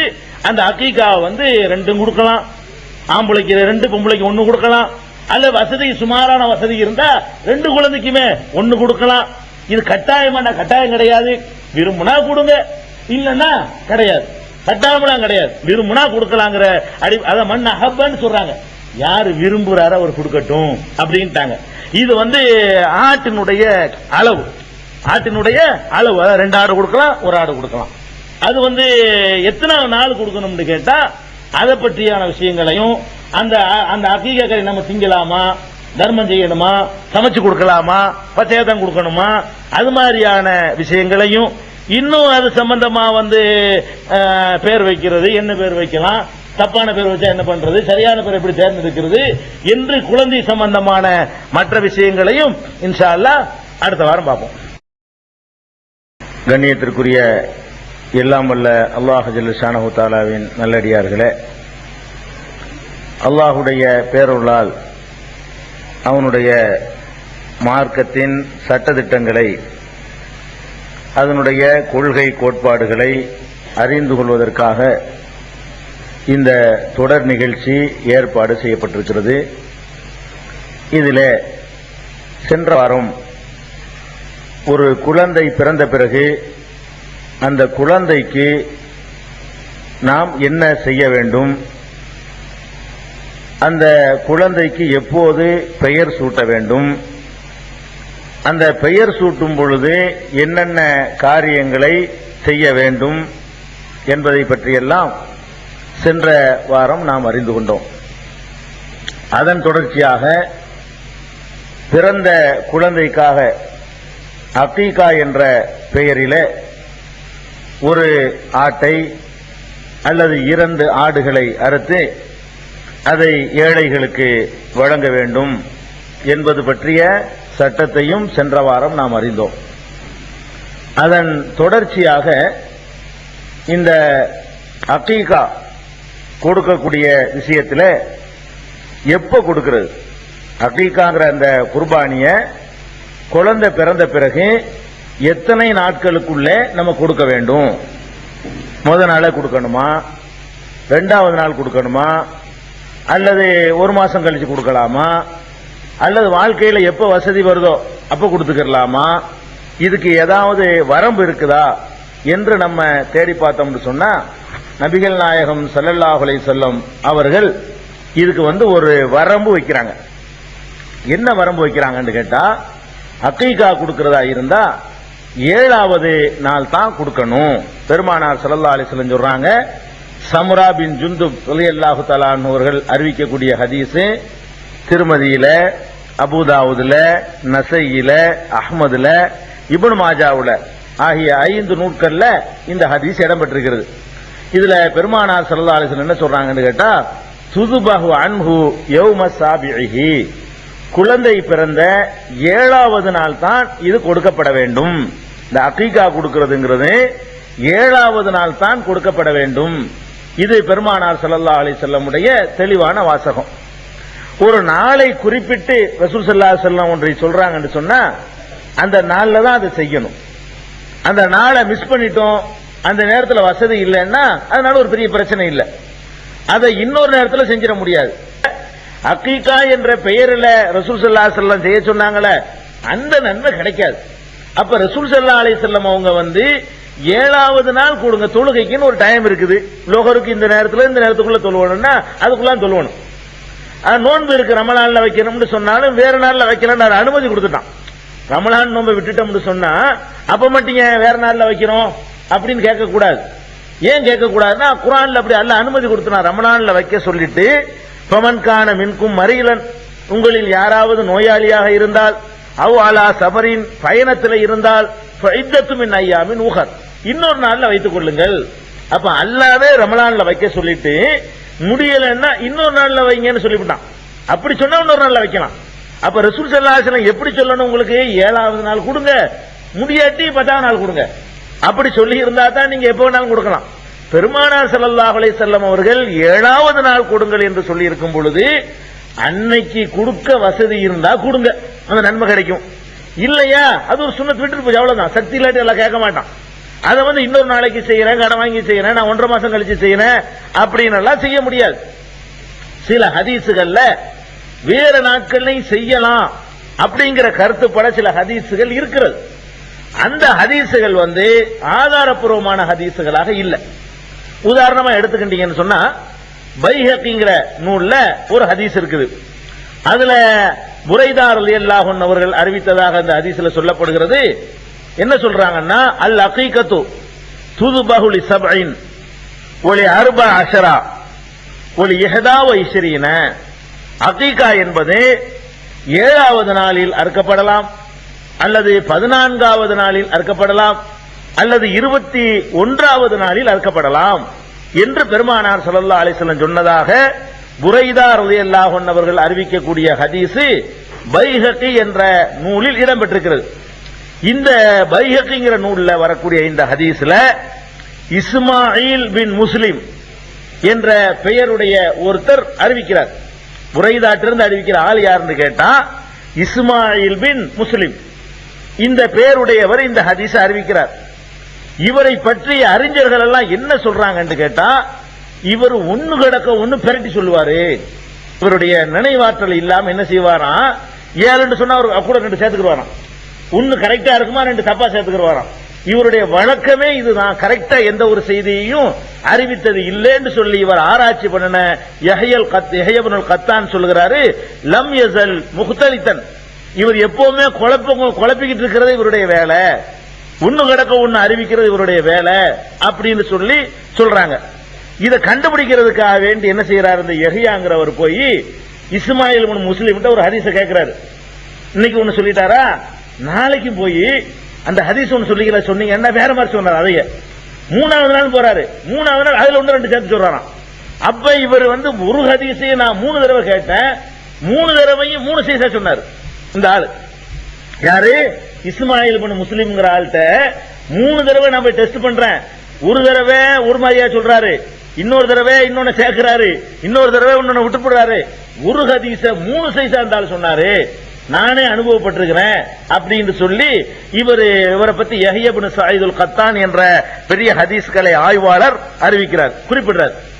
அதே மாதிரி யஹ்யா இப்னு முஈன்ங்கிறவங்க, அவங்க ஒரு பெரிய ஒரு அறிஞர். அவங்க என்ன செய்யறாங்கன்னா, இவர் முகமது இப்னு இஸ்மாயில்ங்கிற ஆள் அறிவிக்கிற எந்த ஹதீஸையும் நான் அறிவிக்க மாட்டேன், அதுக்கு உள்ள தகுதி அவர் கிடையாது அப்படிங்கிறாங்க. அஹ்மது இப்னு ஹம்பல், இமாம் அஹ்மது இப்னு ஹம்பல் சொல்றாங்க, முன்கருல் ஹதீஸ், இவர் எந்த ஹதீஸ் அறிவிச்சாலும் நிராகரிச்சிடலாம், நிறைய இட்டுக்கட்டி கையில மடியில போட்டு சொல்றாள் இவர் அப்படிங்கிற மாதிரியான விமர்சனம் பண்ணியிருக்கிறாங்க. அதே மாதிரி யஹ்யா இப்னு முஈன் சொல்றார், லைஸ பிஷையின், இவரை கணக்குல எடுத்துக்கிற கூடாது, இவர் ஒரு பொருளாக கணக்கிட வேணாம் அப்படின்றாங்க. அலி இப்னு மதீனி சொல்றாரு, லா அக்துபு ஹதீஸஹு, இவர் ஹதீஸ் எல்லாம் நான் பதிவு பண்ணிக்கிறதே இல்ல, ஹதீஸ் கிடைச்சுன்னு சொன்னா இவரா இஸ்மாயில் சொன்னார் அப்ப விட்டுருவோம் இத அப்படின்னு எடுத்துக்கிறவே மாட்டேன் அப்படிங்கிறாங்க. இப்படி நிறைய ஹதீஸ்களை மேதைகள் பலரை ஆய்வு பண்ணும்போது இஸ்மாயில் பின் முஸ்லிம் அல் மக்கி என்பவர் ரொம்ப டேஞ்சரான ஆளா இருக்காரு. இவருடைய அறிவிப்புல தான் 7 இல்லாட்டா 14 இல்லாட்டி 21 வருதே தவிர சரியான அறிவிப்புல 7 தான் வருது. 7 அறிவிக்கணும் என்று சொல்லக்கூடிய அறிவிப்புல எந்த குறையும் கிடையாது. அதுவும் ரசூல் ஸல்லல்லாஹு அலைஹி வஸல்லம் தான் சொல்லப்படுது. 14 அல்லது 21 சொல்லக்கூடியத சொல்ற ஆள் யாருன்னு பார்த்தா கொஞ்சம் குழப்புற ஆள் இருக்காரு. உங்களுக்கு 2 செய்தி கிடைக்குது. அப்ப 2 செய்தி என்ன கிடைக்குது? உங்க தகப்பனார் வெளிநாட்டுல இருந்து 8ஆம் தேதி வருவாரு அப்படின்னு ஒருத்தர் சொல்ற நம்பிக்கையான ஆளு. இன்னொருத்தர் வர்றாரு பொய் சொல்ற இருந்தாலும் வேலை 8 வந்தாலும் வருவாரு, 9 வந்தாலும் வருவாரு, 12 வந்தாலும் வருவாருன்னா நீங்க எதை ஏத்துக்கிறீங்க? 2 பேரையும் பாப்பீங்க.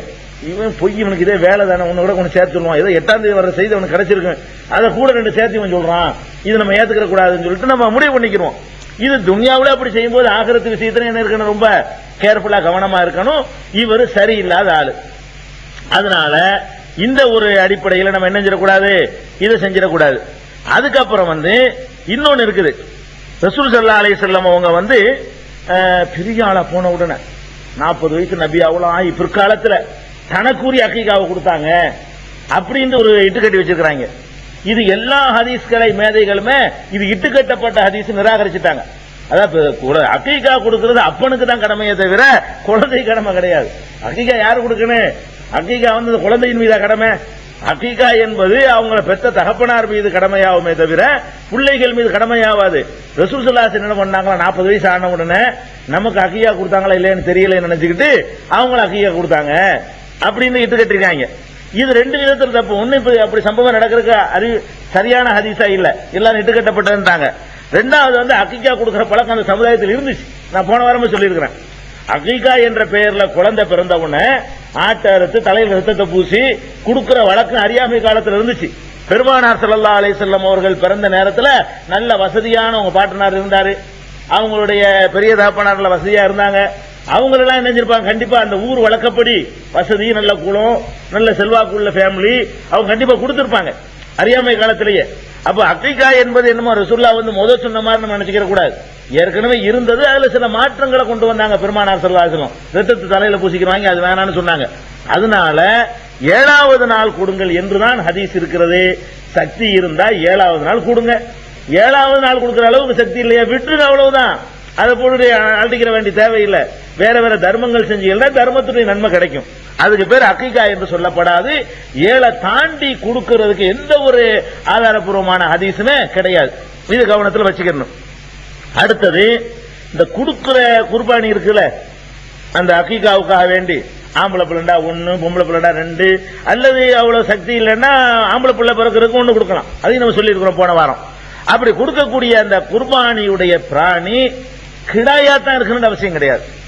அதுவும் நிறைய பேர் தப்பா வழங்கி வச்சுக்கிறாங்க. குர்பானினா என்னதான் கொடுக்கணுது? கிடாய் தான் கொடுக்கணும், கிடாய் தான் கொடுக்கணும் இல்ல. அது மார்க்கத்தில் நம்ம விளங்காம ஆடெல்லாம் தாங்க சாப்பிட மாட்டோம். நம்ம ஆடு கிடாய் தான் சாப்பிடும், ஆடுனா சாப்பிடக்கூடாது, ஆட்டுறதுக்கு தாங்க என்னமோ பன்றி எடுத்த மாதிரி நம்ம என்ன செய்வோம் சொல்லிக்கிறோம். அதை விரும்பாட்டி சாப்பிடாம இருக்கலாம். இஸ்லாமிய மார்க்கத்தை பொறுத்த வரைக்கும் ஒன்னு சாப்பிடலாம்னு சொன்னா அதுல உள்ள ஆணையும் சாப்பிடலாம், பெண்ணையும் சாப்பிடலாம். அப்ப கோழிக்கு மட்டும் இப்படி செய்யறீங்களா? சேவலை மட்டும் தின்று கோழியை விடுறீங்களா? கோழிக்கு மட்டும் என்ன பண்றீங்க? சேவலை தின்னுட்டு கோழி திங்க கூடாது அப்படியே சொல்றீங்க. அதே மாதிரி தான் மற்றதுக்கு எடுத்துக்கொள்ளணும். அதனால மீன் இருக்குது, ஆண் மீனா பார்த்து பொறுக்கியா திம்பிய அப்படியே சாப்பிட்டு இருக்கிறோம்.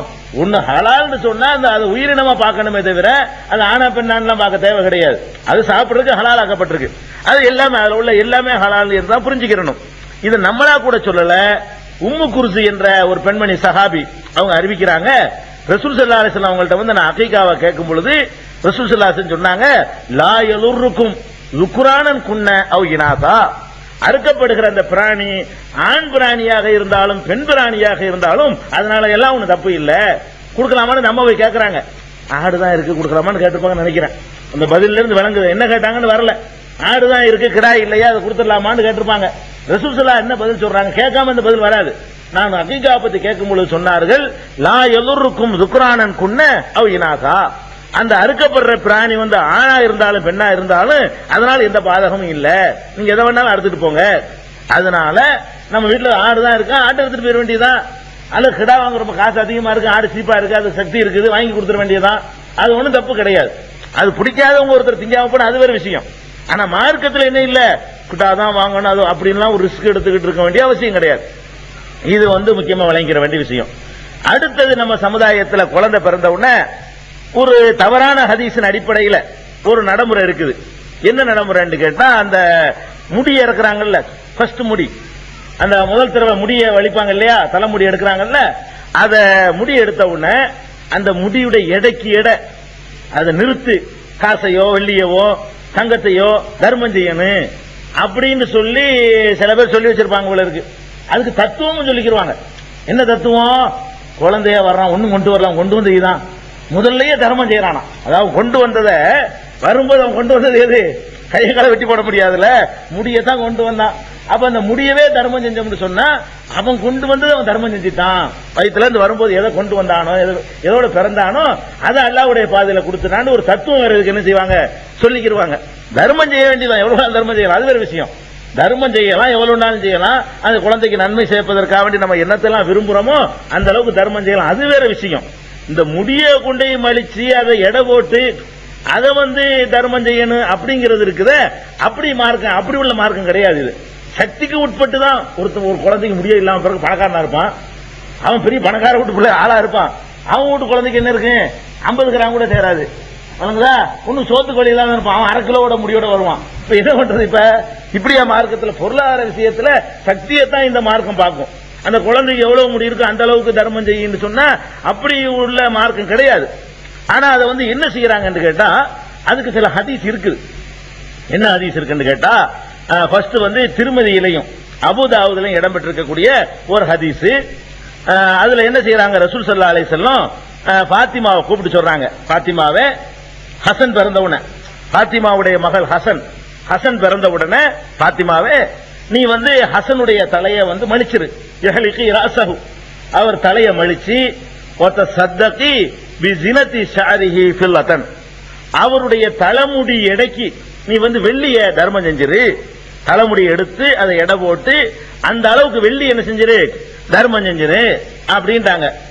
இது கால அவங்க சொல்றாங்க, அலி சொல்றாங்க, வசந்துஹு, நான் அதை எடை போட்டேன், கான வசுனுஹு திர்ஹமன், ஒரு திருகம் இருந்துச்சு, அல்லது பால திருகமின், அதை விட குறைவான எடை இருந்துச்சு, அதை நாங்கள் தர்மம் செஞ்சோம் அப்படிங்கிற ஒரு ஹதீஸ் அலி ரலியல்லாஹு அன்ஹு அறிவிப்பதாக ரசூல் ஸல்லல்லாஹு அலைஹி வஸல்லம் சொல்லி அலி ரலியல்லாஹு அன்ஹு அறிவிப்பதாக திருமதியிலையும் அபூதாவுதுலையும் இந்த ஹதீஸ் இடம்பெற்றிருக்குங்க. இதுல ரெண்டு விஷயத்தை நீங்க கவனிக்கணும். அதாவது இதை அறிவிக்கிறாங்கல்ல ஆட்கள், ஹதீஸை பொறுத்த வரைக்கும் ஒரு ஆள்கிட்ட இருந்து இன்னொரு ஆள் அறிவிக்கிறாரு கேட்டா அவர் அந்த முந்தின அறிவிப்பாளரை பார்த்திருக்கணும், அவரை சந்திச்சிருக்கணும். இப்ப காந்தி சொன்னதாக நான் ஒன்னு அறிவிச்சா நீங்க நம்ப முடியாது, ஏன்னா நான் காந்தியை பார்க்கல. நீ எப்படிப்பா காந்தி சொன்ன, உனக்கு எப்படி தெரியும், நீங்க என்கிட்ட கேட்கணும். காந்தி சொன்னது அறிவிக்கிறாங்க, காந்தி யார் பார்த்தாரோ அவர் என்கிட்ட சொல்லணும். அவர் சொன்னாரு நான் வேண்டாம் அறிவிக்கலாம், அது உண்மையா இருக்கலாம் பொய்யா இருக்கலாம், அது ஒரு விஷயம். குறைஞ்சபட்சம் என்ன இருக்கணும், ஒருவர் சொல்வதாக ஒரு சம்பவம் நடந்ததாக அறிவிக்கிறதா இருந்தா அந்த சம்பவம் நடக்கும் போது அவர் அதை பிரசண்டா இருந்திருக்கணும், அதை பார்த்திருக்கணும், காதல கேட்டிருக்கணும். அவர் தான் அவர் வழியாக அறிவிக்க முடியும். இப்ப நூல் வடிவுல ஹதீஸ் வந்த பிறகு நம்ம அப்படி பாக்குறது இல்ல. அபூ ஹுரைரா சொன்னாரு சும்மா அறிவிச்சுட்டு போயிருவோம். ஆனா ஹதீஸுகள் எழுதப்படாத காலங்கள்ல ஒருவர் சொல்றாருன்னு சொன்னா உனக்கு யார் சொன்னான்னு கேட்பாங்க. அந்த 120 200 அந்த 200 வருஷத்துக்குள்ள ஹிஜ்ரி 200க்குள்ள உனக்கு யார் சொன்னான்னு இவரை சொல்லுவாங்க. உங்களுக்கு யார் சொன்னு கேட்பாங்க, நீ அவரை சொல்லுவீங்க. அவருக்கு யார் சொன்னு கேட்பாங்க, அவரை சொல்லுவாங்க. கடைசியில ரசூலுல்லாஹ் வரைக்கும் போகும். அபூ ஹுரைரா சொன்னாரு, அபூபக்கர் சொன்னாருன்னு சொல்லி அப்படி போகணும். இதுல ஒரு ஆள் இடையில விடுபட்டு இருந்துச்சுன்னு வைங்க, அந்த ஹதீஸ் ஆதாரமா எடுத்துக்கிற மாட்டாங்க, விடுபட்டு இருக்க கூடாது. அதாவது இப்ப உதாரணமா எடுத்துக்கிறோமே, உமர் ரலியல்லாஹு அன்ஹு காலத்துல மக்கள் 20 ரக்காத் தொழுதார்கள். உதாரணத்துக்கு ஒரு ஹதீஸ், உமர் ரலியல்லாஹு அன்ஹு காலத்துல மக்கள் 20 ரக்காத் தொழுதார்கள், ரமலான் தராவீஹ் தொழுகை அப்படின்னு ஒரு ஹதீஸ் சில கிதாபுகள்ல இருக்குது. இது அறிவிக்கிற ஆள் யாருன்னு கேட்டா யஸீத் இப்னு ரூமான் அப்படிங்கிறவர் அறிவிக்கிறாரு. இவர் உமர் ரலியல்லாஹு அன்ஹு காலத்துல பிறக்கவே இல்லை. இந்த ஹதீஸ் ஏன் தள்ளுபடி செய்யறாங்கன்னு கேட்டா, உமர் ரலியல்லாஹு அன்ஹு காலத்தில் மக்கள் தொழுததை பார்க்கிறவர் இவர் பார்த்திருக்க முடியாது. இவர் அந்த காலத்துல பிறக்கவே இல்லை, குழந்தையா கூட இல்ல. உமர் ரலியல்லாஹு அன்ஹு ஆட்சி செய்யற காலம் வரைக்கும் இவர் என்னவா கூட இல்ல, பச்சை குழந்தையா கூட இல்ல, பிறக்கவே இல்ல. உமர் ரலியல்லாஹு அன்ஹு காலத்துல பிறக்காத ஒருத்தர் சொல்றாரு உமர் ரலியல்லாஹு அன்ஹு காலத்தில் இப்படி நடந்துச்சுன்னு சொல்லி. அது எப்படி இவருக்கு தெரியும்? அப்ப இவருக்கு யாரோ சொல்லி இருக்கணும். அந்த ஆள் யாரு அது தெரியல. அவர் பொய்யாரா கூட இருக்கலாம், அவர் இட்டு கட்டுறவரா கூட இருக்கலாம். அப்ப அதனால ஒரு ஆளை விட்டுட்டோம்னு சொன்னா விடுபட்டவர் டேஞ்சரான ஆளா இருக்கலாமே, இட்டு கட்டுறவரா இருக்கலாமே. அப்படிங்கிற காரணத்தினால அந்த செய்திகளை ஏத்துக்கிற மாட்டாங்க. எந்த ஹதீஸ்களை மேதைகளும் அதை ஒப்புக்கொள்றதே கிடையாது. இப்ப இந்த செய்தியை அறிவிக்கிற ஆள் யாருன்னு கேட்டா அலி ரலியல்லாஹு சொன்னதாக சொல்றவர் யாருன்னு கேட்டா, அதாவது முகமது இப்னு அலி இப்னுல் ஹுசைன் அப்படிங்கிற அறிவிக்கிறார். அதாவது நல்லா கவனிக்கணும், அலியுடைய மகன் யாரு? ஹுசைன். ஹுசைனுடைய மகன் இன்னொரு மகன் பேர் அலி. அலியுடைய மகன் ஹுசைனு, ஹுசைனுடைய மகன் பேர் என்ன? அலி. அந்த அலியுடைய மகன் பேர் முகமது. இந்த முகமதுங்கிறவர் தான் அறிவிக்கிறாரு அலி சொன்னதாக. முகமதுக்கு அலிக்கடையில் ரெண்டு தலைமுறை விடுபட்டு இருக்கு. உங்க முப்பாட்டனார் சொன்னதாக நீங்க அறிவிக்க முடியுமா? உங்க முப்பாட்டனார் சொன்னதாக உங்க வாப்பா அறிவிக்கலாம், அல்ல உங்க தாத்தா அறிவிக்கலாம், பார்த்திருப்பாரு. நீங்க பிறக்கவே இல்லை. இந்த முகமது இப்னு அலி இப்னுல் ஹுசைன் இப்னு அலிங்கிறவர் இருக்கார, இவரு அலி ரலியல்லாஹு வாழ்ந்த காலம் வரைக்கும் பிறக்கல. அப்ப அலிட்ட ரசூலுல்லாஹ் சொன்னாங்க, இவருக்கு எப்படி தெரியும்? அலி காலத்துல பிறக்காத ஒருத்தர் இவருக்கு அந்த செய்தி எப்படி தெரியும் பார்த்தோம்னா, இதுல அறிவிப்பாளர்களுக்கு மத்தியில ஒரு தொடர்பு இல்ல. சங்கிலி தொடரா இருந்தா தான் ஏத்துக்குவாங்க. சங்கிலி கட்டாவது இங்க. இவருக்கு அலிக்கு சம்பந்தமே இல்லை. அப்ப இந்த ஹதீஸை ஏத்துக்கிற மாட்டாங்க. இது திருமதியில வரக்கூடிய ஹதீஸ்ல அலி ரலியல்லாஹுடைய மகன் ஹுசைனு, ஹுசைனுடைய மகன் அவர் பேர் அலி, அவருடைய மகன் பேர் முகமது. இந்த முகமதுங்கிறவர் அறிவிக்கிறாரு அலி சொன்னதாக. உனக்கு எப்படி அலி, உன்ட்டு எப்படி அலி சொல்லியிருப்பாரு? உனக்கு அலிக்கு சம்பந்தமே இல்லையா? அவர் காலத்துல பிறக்கவே இல்லையா? இவர் பிறக்கவே இல்லை. இன்னும் சொல்ல போனா இவர் அல்ல, இவர் மகன், இவர் வாப்பாவே பிறக்கல அலி ரலியல்லாஹு காலத்துல. அந்த மாதிரியான ஒரு கட்டத்துல இப்படி ஒரு செய்தி வந்தா இதை ஏத்துக்கிற மாட்டாங்க. ஒண்ணு. ரெண்டாவது பாருங்க, அந்த செய்தியிலேயே அந்த தப்புக்கு ஆதாரம் இருக்குது. ஒரு குழந்தையுடைய முடியை நிறுத்து பாக்குறீங்க, எவ்வளவு கம்மியான முடிய கம்மி வச்சுக்கிறோம். எவ்வளவு இருக்கும்? கம்மி வச்சா எவ்வளவு இருக்கும்? 25 கிராம் இருக்கு. ஒரு 4 அணா காசு இருக்குல்ல, அது எத்தனை கிராம் இருக்கு? 4 அணா எடைக்கு கம்மியா இருக்கான். எந்த குழந்தைக்காக இருக்குமா? நிறுத்து பார்த்தாலாம். திருகம்னா 4 அணா எடை. அது என்ன வருது அந்த ஹதீஸ்லயே? நாங்க நிறுத்து பார்த்தோம், 4 அணா எடையை விட கம்மி. 4 அணா எடை அதோட கம்மியா இருந்துச்சு. திருகம்னா 4 அணா எடை. 4 அணா 10 கிராமுக்கு எந்த குழந்தைக்கு எவ்வளவு கம்மி வச்சா கூட அவ்வளவுக்குலாம் என்ன செய்யாது, முடி இருக்காது. அப்ப இந்த செய்தியை பார்க்கும் பொழுதும் செய்தியிலையும் தப்பு இருக்குது. சொல்லக்கூடியவர் அவர்கிட்ட கேட்டவரா இல்ல. அலி சொன்னதாக சொல்லக்கூடியவர் அலியை பார்த்தவரோ, அலி காலத்தில் பிறந்தவரோ, அலியை சந்திச்சவரோ கிடையாது. அதனால இந்த ஹதீஸை யாருமே ஏத்துக்கிற மாட்டாங்க. தொடர்பு இருந்தா தான் என்ன செய்வாங்க, ஏத்துக்குருவாங்க. இப்படி ஒரு ஆதாரப்பூர்வமான ஒரு சம்பவம் இப்படித்தானே நமக்கு கிடைக்கும். இந்த மார்க்கத்தை பாதுகாக்கிற பொறுப்பு அல்லாஹ் ஏத்துக்கிட்டான். இப்படி ஒன்று நடந்திருந்தா எவ்வளவோ நம்பகமானவர்கள் வழியாக அல்லாஹ் நமக்கு சேர்த்திருப்பான். சரியான சம்பவமா இருந்தா இந்த உம்மத்துகள் கடைப்பிடிக்கணுங்கிறதுக்காக வேண்டி இந்த மார்க்கத்தை காப்பாற்றி அல்லாஹ் நமக்கு சேர்த்திருப்பான். அப்படிதான் மற்ற இபாதத்துகள் நமக்கு சேர்ந்திருக்குது. இதுல தொடர்பு இல்லாம இருக்கிற காரணத்தினால இது அடிபட்டு போயிடும். அடுத்தது அகமதுங்கிற ஒரு நூலையும் வருது இந்த மாதிரியான ஹதீஸ். எந்த மாதிரியான ஹதீஸ் கேட்டா, அப்ப பாத்திமா குழந்தை பிறந்த உடனே 2 ஆடை இருக்கிறதுக்காக வேண்டி என்ன கொண்டிருந்தாங்களாம். அப்ப ரசூல் ஸல்லல்லாஹு அலைஹி வஸல்லம் சொன்னாங்களா, அவருக்கு ஆடெல்லாம் அறுக்க வேண்டியது இல்ல, நீ தலைய முடிய மலிச்சு அந்த எடைக்கு நீ தர்மம் செஞ்சிரு, அதுவே போதும் ரசூலுல்லாஹ் சொன்னாங்க அப்படின்னு சொல்லி அகமதுல வரக்கூடிய ஒரு ஹதீஸ் அது இடம் பெற்றிருக்குங்க. இதுவும் சரியான அறிவிப்பு இல்லை. ஏன்னு கேட்டா, ஹுசைனுக்காக வேண்டி ரசூலுல்லாஹ்வே கொடுத்தாங்க. ஆதாரப்பூர்வமான ஹதீஸ் என்ன இருக்குது, ஏற்கனவே சொல்லி இருக்கிறோம். ஹசனுக்காக வேண்டி ஹுசைனுக்காக வேண்டியும் ரசூல் ஸல்லல்லாஹு அலைஹி வஸல்லம் குர்பானி கொடுத்தாங்க, அக்கீகா கொடுத்தாங்கன்னு சொல்லி 2 ஆடு கொடுத்தாங்கன்னு வந்திருக்குது.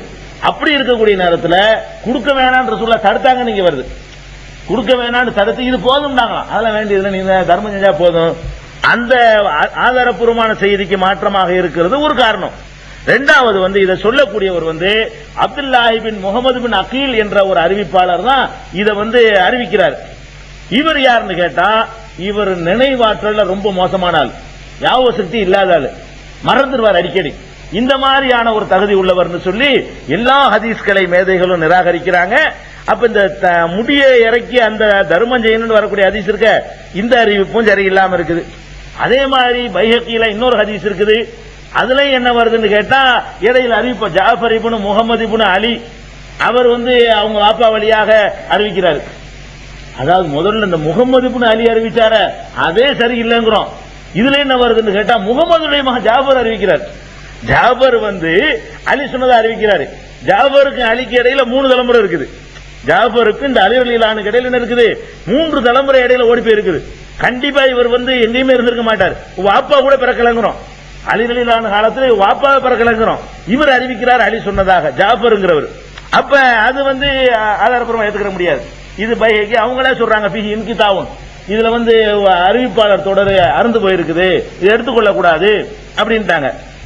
அதனால அலிரலி அந்த முடியை இறக்கி வந்து அதுக்கு தர்மம் செய்யணும் அப்படிங்கிறதுக்கு பாருங்க, இதுக்கு வந்து ஆதாரப்பூர்வமான ஒரு செய்தியும் இல்லை. நீங்க தர்மம் செய்யலாம், குழந்தை பிறந்த நன்மைக்காக வேண்டி ஒரு 10 பேருக்கு சட்டை எடுத்து கொடுங்க, ஒரு 100 ஏழைக்கு சோத்தை போடுங்க, எவ்வளவோ நன்மைகள் செய்யலாம், சக்திக்கு உட்பட்டு செய்யலாம். இந்த முடி அளவுக்குங்கிறது கிடையாது. முடி இறக்கி அதை நிறுத்து பார்த்து அதன் அளவுக்கு கொடுக்கிறது என்பதுங்கிறது அது இஸ்லாமிய முறையில் உள்ளது இல்ல. நடைமுறையில் அப்படி செஞ்சுக்கிட்டு இருக்கிறாங்க. சரியில்லாத ஒரு ஹதீஸ அவங்க சரியானது என்று நினைத்துக் கொண்டு அமுல்படுத்துறதுனால வர்ற வேணை இது கிடையாது. இது வந்து அந்த அக்கீகா சமாச்சாரம் இதுவரை இதோட முடிஞ்சிருச்சு. 7ஆம் நாள் தான் கொடுக்கணும். சக்தி இருந்தா 2 கொடுக்கலாம் ஆம்பளை பிள்ளைக்கு, சக்தி இல்லைன்னா 1 கூட கொடுக்கலாம். அதுக்குள்ள ஆதாரம்லாம் போன வாரம் நம்ம சொல்லிவிட்டோம். கிடாயையும் கொடுக்கலாம், ஆட்டையும் கொடுக்கலாம். அந்த தலை ரத்தத்தை வாங்கி பூசுறதுக்கு பதிலா நீங்க குங்குமப்பூ தலையில் என்ன செய்யலாம், பூசிக்கலாம். பேர் வந்து 7 நாளைக்குள்ள வைக்கலாம். 7 நாளைக்கு, இது 7ஆம் நாள் தான் வைக்கணும் இல்ல, பிறந்த அன்னைக்கு வைக்கலாம். இதெல்லாம் நம்ம சொல்லி முடிச்சிட்டோம். அடுத்தது குழந்தைக்கு வைக்கிற பேர். குழந்தைக்கு வைக்கிற பேர்ல வந்து நம்ம நிறைய மிஸ்டேக் பண்றோம். நம்ம சமுதாயத்தில் என்ன செய்யறாங்க, நிறைய அறியாமையின் காரணமாக நிறைய மிஸ்டேக் பண்றாங்க. குழந்தைக்கு என்ன மாதிரி பேர் செலக்ஷன் பண்றதுல ரொம்ப தப்புகள்லாம் பண்றாங்க.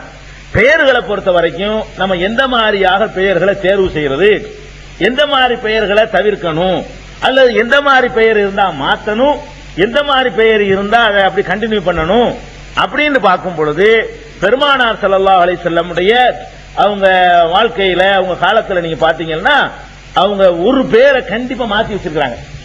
ஒரு வகையான பேர் யாருக்காவது இருக்குமையானால் அதை கம்பல்சரியா கட்டாயமா மாத்தி வச்சிருக்காங்க. ஒரு வகையான பேரை, அது என்ன பேர்னு கேட்டா அல்லாஹ்வுடைய 99 சிபத் இருக்குல்ல, அல்லாஹ், ரஹ்மான், ரஹீம், ரஸாக், வஹாபு, ஜப்பாரு, காதிரு, கதீரு, முக்ததீரு, இப்படியாக அல்லாஹ்வுக்கு என்ன இருக்கு 99 அஸ்மாவுல் ஹுஸ்னாங்கறோம்ல, அழகான திருநாமங்கள். ஒருவன் வந்து அடிமை அப்து என்பதை சேர்த்து பேர் வைக்கிறதா இருந்தா இந்த 99ல தான் சேர்த்து வைக்கணும். அல்லாஹ்வோட சேர்த்து அப்துல்லான்னு வைக்கலாம், அல்லாஹ்வின் அடிமை. ரஹ்மான்ங்கிறது அல்லாஹ்வுடைய பெயர், அப்துர் ரஹ்மான், ரஹ்மானுடைய அடிமை. ரஹ்மான் அல்லாஹ் தான். ரஹீம்ங்கிறது அல்லாஹ்வுடைய பெயர், அப்துர் ரஹீம், ரஹீமுடைய அடிமை. அப்துல் ஜப்பார், ஜப்பார்ங்கிறது அல்லாஹ்வுடைய பெயர், அப்துல் ஜப்பார், ஜப்பாருடைய அடிமை. வஹாப்ங்கிறது அல்லாஹ்வுடைய பெயர், 99ல ஒரு பேர். அப்துல் வஹாப், வஹாபுடைய அடிமை. அப்துல் ரஸாக், ரஸாக்குடைய அடிமை. ரஸாக்னா அல்லாஹ், அல்லாஹ்வுடைய ஒரு பேர். ஷக்கூர்னா அல்லாஹ்வுடைய பேர், அப்துல் ஷக்கூர். கஃபூர்னா அல்லாஹ்வுடைய பேர், மதூத்னா அல்லாஹ்வுடைய பேர். இதுல எல்லாம் அப்து அப்துன்னு சேர்த்து வைக்கலாம். இந்த 99 இல்லாம வேற எதுலயாச்சும் அப்துன்னு சேர்த்தாங்கன்னு வைங்க, கண்டிப்பா மாத்தணும்ட்டாங்க ரசூலுல்லாஹி ஸல்லல்லாஹு அலைஹி வஸல்லம். அவங்க காலத்துல எப்படி எல்லாம் பேர் வச்சாங்க தெரியுமா? அப்து ஷம்ஸ்னு பேர் வைப்பாங்க இருந்துச்சு. சில ஆட்களுக்கு பேர் என்ன இருந்துச்சு, அப்து ஷம்ஸ், சூரியனுக்கு அடிமை. ஷம்ஸ்ங்கிறது அல்லாஹ்வுடைய பேர்ல ஒண்ணு இல்ல. ஷம்ஸ்ங்கிற வார்த்தை அல்லாஹ்வுடைய படைப்புல ஒரு படைப்பு தானே தவிர அல்லாஹ்வுடைய பண்புல ஒரு பண்பு இல்ல. அப்ப அப்து ஷம்ஸ்னு பேர் வச்ச ஆளுங்க பேர் என்னன்னு கேக்குறாங்க, அப்து ஷம்ஸ், அப்துல்லாந்து. அது எப்படி ஷம்ஸுக்கு அடிமையா இருக்கிறது ஒருத்தன்? ஷம்ஸ் அல்லாஹ்வுக்கு அடிமை. நம்மளை விட மற்ற ஷம்ஸ் எப்படி பார்த்தோம்னா மனிதனுக்கு மேல, மனிதனுக்கு கீழே தான் மத்ததெல்லாம். மனுஷ போய் சூரியனுக்கு நமக்கு வேண்டாம் ஷம்ஸ் அடிமைன்னு சொல்லலாமே தவிர ஷம்ஸுக்கு வந்து நம்ம அடிமையா இருக்க முடியாது. கமருக்கு வந்து கமர்னா சந்திரன், அப்துல் கமரு சந்திரனுக்கு அடிமை. அப்துல் சமாவாத் வானத்துக்கு அடிமை வைக்கலாமான்னா வைக்க கூடாது. அப்ப இந்த அப்துங்கிற வார்த்தைய எதுல எல்லாம் சேர்த்து வச்சாங்களோ, ஒரு ஆளுக்கு பேர் அப்து முனாஃபின் இருந்துச்சு, அதை மாத்தினாங்க ரசூல் ஸல்லல்லாஹு அலைஹி வஸல்லம். ஏன்னா முனாஃபின்னா அது என்ன அல்லாஹ்வுடைய பேரா? நம்ம ஆட்கள் வச்சிட்டு இருக்காங்க விளங்காம அப்துல் முனாஃபின் பேர் வச்சாலாம் உண்டு, அப்துல் முத்தலிபின் பேர் வச்சாலாம் உண்டு. இன்னமும் அப்துல் முத்தலிப் ரசூலுல்லாஹ் பாட்டனார் வச்சாருன்னா அவர் ஜாஹில் வச்சாரு, இஸ்லாம் வர்றதுக்கு முந்தைய ஒப்ப மாட்டம் வச்சது அது. அப்துல் முத்தலிப்னா முத்தலிப்னு ஒரு சிலை, அவன் சிலையை கடவுளா நினைச்சுக்கிட்டு இருந்தான். அதனால என்ன வச்சுட்டான், அப்துல் முத்தலிப், முத்தலிப்புக்கு அடிமைன்னு பேர் வச்சான். அவன் அதை வந்து கடவுள் நினைச்சுக்கிட்டு வச்சுட்டான். ரசூலுல்லாஹ்வுடைய பாட்டனாரா இருந்ததுனால அந்த பேரை நம்ம வைக்கலாமா? நம்ம ஆளுக்கு என்ன செய்யறது, ரசூலுல்லாஹ்வுடைய பாட்டனார் இருந்தவன் அப்துல் நம்மள வைப்ப, அப்துல் முத்தலிப் நரகவாசி, அவர் பேரை நீ வைக்கிற? அவர் வச்ச பேரை நம்ம ஆளுக்கு வந்து அப்துல் முத்தலிப் நிறைய பேர் இருக்காங்க நம்ம சமுதாயத்தில். இந்த அசரத்துமார்களுக்கு எவ்வளவு அறிவுண்டு இருந்து வழங்குது. அதான் நம்ம ஆச்சரியப்படுற, உங்க மேல தப்பு சொல்ல முடியாது. இவங்களுக்கு எவ்வளவு அறிவு இருந்தா இப்படி ஒரு பேரை கொண்டு சூட்டுவாங்க. நீங்களா வைக்கிறது இல்லையே பேரு. இப்ப தௌஹீத் வந்த பிறகு நீங்களா வைக்கிறீங்க. அந்த காலத்துல எனக்கெல்லாம் பேர் வச்சு ஒரு ராஜர் தான் வச்சிருப்பாரு. அவங்க அப்படிதான் வச்சிருப்பாங்க. ஒரு அஜரத்தை கூட்டு வந்து அவருக்குள்ள ரூபாயை கொடுத்து வைக்கிறோம். அவன் ஒரு சரியான அறிவாளியா இருந்தா அப்துல் முத்தலிப்னா யார், இவர் என்னத்துக்கு உரியவர், இவர் சொர்க்கவாசியா, இப்படி ஒரு நல்ல அர்த்தம் உள்ளதா, முத்தலிபுங்கிற அல்லாஹ்வுடைய பண்பா, முத்தலிப் என்பது அல்லாஹ்வுடைய பேரா இருந்தா தான் அப்துல் முத்தலிப்னு வைக்கலாம், முத்தலிபுக்கு அடிமைன்னு சொல்லி. அப்படி அதை கூட விளங்காத அளவுக்கு நம்ம அசத்து மாதிரி இருந்திருக்காங்கன்னு பாருங்க. இந்த காசை வாங்கிட்டு நீங்க சொல்ற பேரை வச்சுட்டு போயிட்டாங்கல்ல அப்துல் முத்தலிப். அவர் அப்துல் முத்தலிபுக்கு வாப்பா அப்துல் முனாஃபு, அது ஒரு சிலை, முனாஃபுக்கு அடிமை. முனாஃபுக்கு அடிமைனா முனாஃபுன்னு அல்லாவா? அப்ப ஒரு அடிமை என்று தன்னுடைய பெயரை சூட்டிக் கொள்வதாக இருந்தால் அது எதுவா மட்டும்தான் இருக்கணும், அல்லாஹ்ங்கிறதோட மட்டும்தான் சேர்க்கணும். அதை தவிர எதனோட கொண்டு போய் நீங்க அப்த சேர்த்தாலும் அது வந்து குற்றம். அந்த மாதிரி அப்துல் சம்ச மாத்தி இருக்கிறாங்க, அப்துல் முத்தலிப மாத்தி இருக்கிறாங்க. அவு பாட்டனாருக்கு மாத்தலன்னு கேட்க கூட, அவர் போய் சேர்ந்துட்டாரு, உசுரோட தான் மாத்திருப்பாங்க. உசுரோட இருந்து அவர் இஸ்லாத்தை ஏற்றிருந்தாரே ஆனால் அவர் பேரை மாத்திருப்பாங்க. அவர் போய் சேர்ந்தவர் பேரை எப்படி மாத்த முடியும்? சேர்ந்தவர் பேரை நம்ம அப்படித்தானே சொல்ல முடியும். இன்னைக்கு அப்துல் முத்தலிப் தான் அவரை சொல்லி குறிப்பிட முடியுமே தவிர பேரை மாத்தினா வேற ஆள் நினைச்சுக்கிறாங்க. வரலாற்றுல நம்ம பேரை மாத்த முடியாது, அவரே ஒத்துக்கிட்ட பிறகு தான் மாத்த முடியும். அப்ப ஒத்துக்கிறதுக்கு உசுரோட இல்ல, அதனால அவர் அப்துல் முத்தலிபாவே இருக்காரு. தவிர இந்த மாதிரி அப்துங்கிறத கொண்டு போய் எத்தனையும் சேர்த்தக்கூடாது. அப்துல் காபான்னு கூட வைக்க கூடாது, காபாவுக்கு அடிமைன்னு கூட வைக்க கூடாது, அப்துல் மஸ்ஜித்னு கூட வைக்க கூடாது, பள்ளிவாசலுக்கு அடிமைன்னு கூட வைக்க கூடாது. அப்துன்னு சேர்க்கிறதா இருந்தா, அல்ல பெண்களா இருந்தாலும் அப்துக்கு பதிலா அமத்துன்னு சேர்த்துக்கலாம். பெண்கள் அந்த மாதிரி பேர் வைக்க மாட்டேங்கிறாங்க. எந்த மாதிரி பேரு? அல்லாவுடைய பேர் வந்து நம்ம அல்லாஹ் ஆம்பளைக்கு அவுலியாவை தார பொம்பளைகளுக்கு ஆக்கிவிட்டோம்ல. நம்ம என்ன பண்ணிவிட்டோம், அல்லாஹ்லாம் ஆம்பளைக்கு, பொம்பளை எல்லாம் தரகாவுக்கு போ, ஆம்பளை எல்லாம் பள்ளியாசலுக்கு வா அப்படின்னு ஆக்குனதுனால அல்லாவுக்கு அடிமையா இருக்கிற இந்த பேரை கூட அமத்துண்டா அப்துண்டா ஆம்பளை அடிமை, அமத்துனா பொம்பளை அடிமை. அல்லாவை சேர்த்து பொம்பளைங்க எப்படி பேர் வைக்கலாம்? அமத்துல்லா, அமத்துர் ரஹ்மான், அமத்துர் ரஹீம், அமத்துல் ஜப்பார் அப்படின்னு அவங்க பேர் வைக்கணும். அது அல்லாஹ்வுக்கு விருப்பமான பேரு. அப்படியான பெயர்கள் பெண்களுக்கு சுட்டப்படுறதே இல்ல. நீங்க பாத்தீங்கன்னா எல்லாம் ஆம்பளைக்கு தான். அப்துல்லா, அப்துல் ரஹ்மான், இவர் மட்டும்தான் அல்லாஹ்வுக்கு அடிமை. அவங்க எல்லாம் இல்லையா? அவங்கள ஒரு 4 பேருக்கு பேர் வச்சா என்ன, நம்ம வைக்கிறது இல்ல. அமத்துல் ஜப்பார், அமத்துல் ரஸாக், இதெல்லாம் ஒரு அழகா அல்லாஹ்வுக்கு விருப்பமான பேர். அல்லாஹ்வுக்கு அடிமைத்தனத்தை வெளிப்படுத்தக்கூடிய பெயர்கள் தான் அல்லாஹ்வுக்கு ரொம்ப விருப்பமான பேர். எனக்கு அல்லாஹ்வுக்கு அடிமைன்னு நமக்கு பேரை சூட்டிக்கணும் ரொம்ப சந்தோஷமா இருக்கு அல்லாஹ்வுக்கு. அதனால நம்ம அப்துல்லா, அப்துல் ரஹ்மான் எல்லாம் வைக்கிறோம். இந்த மாதிரி பெண்களுக்கு என்ன செய்யணும்? அப்துக்கு பதில் அமத்துன், அமத்துண்டா அடிமை பெண், அப்துண்டா அடிமை ஆண், அப்துல்லாண்டா அல்லாஹ்வுடைய அடிமையான ஆண் அர்த்தம், அமத்துல்லாண்டா அல்லாஹ்வுடைய அடிமையான பெண் அர்த்தம். அந்த மாதிரி எல்லாம் பேர் வச்சுக்கலாம். இது ஒரு மாத்திரு கம்பல்சரியா மாற்ற வேண்டிய பேர் எது? இது ஷிர்க் வைக்கிற பேர். அதே மாதிரி இது அரபில் எப்படி சொல்றாங்க, தமிழ்ல சொல்றதா இருந்தா நாகூர் பிச்சைன்னு பேர் வைக்கிறான். நம்மால் வைக்கிறான்ல, நாகூர் பிச்சை என்ன அர்த்தத்தில் வைக்கிறான்? நாகூர்ல அடங்கி இருக்கக்கூடிய அவரு பிச்சையாக இந்த குழந்தையை கொடுத்தாராம். நாகூர்ல போய் நேர்த்திக்கடன் பண்ணிடுவாங்க. நேர்த்திக்கடன் பண்ணோன்னா அந்த குழந்தை உண்டாயிரும். உண்டானவன என்ன செய்யறான்? நாகூர்ல அவருக்கு பிள்ளை இல்ல, அது இவனுக்கு வழங்க, அவருக்கு பிள்ளை இல்ல, அடங்கி இருக்காரு பாருங்க. அவருக்கு யார் வீட்டு பிள்ளை பக்கத்துல அடக்கி வச்சிருக்காங்க, யூசுப்னு சொல்லி. அவர் பிள்ளை இல்ல, அது அவருக்கு பிள்ளை. இது வழங்காம என்ன செய்யறான்? இவர் நாகூர் பிச்சை, மொய்தீன் பிச்சை பேர். அது எப்படி மொய்தீன் பிச்சையாவும் அல்லாஹ் பிச்சைன்னு சொல்லி பரவாயில்ல, அர்த்தம் இருக்குது. அல்லாஹ்வால் பிச்சையா வழங்கப்பட்டவர்னு சொல்லி சதகத்துல்லான்னு வைக்கிறாங்க. சதகத்துல்லான்னு அல்லாஹ்வுடைய சதகா பிச்சை, சதகத்துல்லாங்கிறாங்கல்ல, அது ஒரு அர்த்தம் இருக்கு. அல்லாஹ்வா சதகாவா கொடுத்திருக்கான், அல்லாஹ்வா பிச்சை போட்டிருக்கான் நமக்கு அப்படின்னு சதகத்துல்லான்னா அதுக்கு அல்லாஹ்வுடைய பிச்சைன்னு அர்த்தம். இவன் என்ன பண்றான்? அந்த சதகத்துல்லாவுக்கு பேர சதகத்து நாகூருங்கிறான், நாகூர் பிச்சைன்னு பேர் வைக்கிறான். அதே மாதிரி மைதீன் பிச்சைங்கிறான்.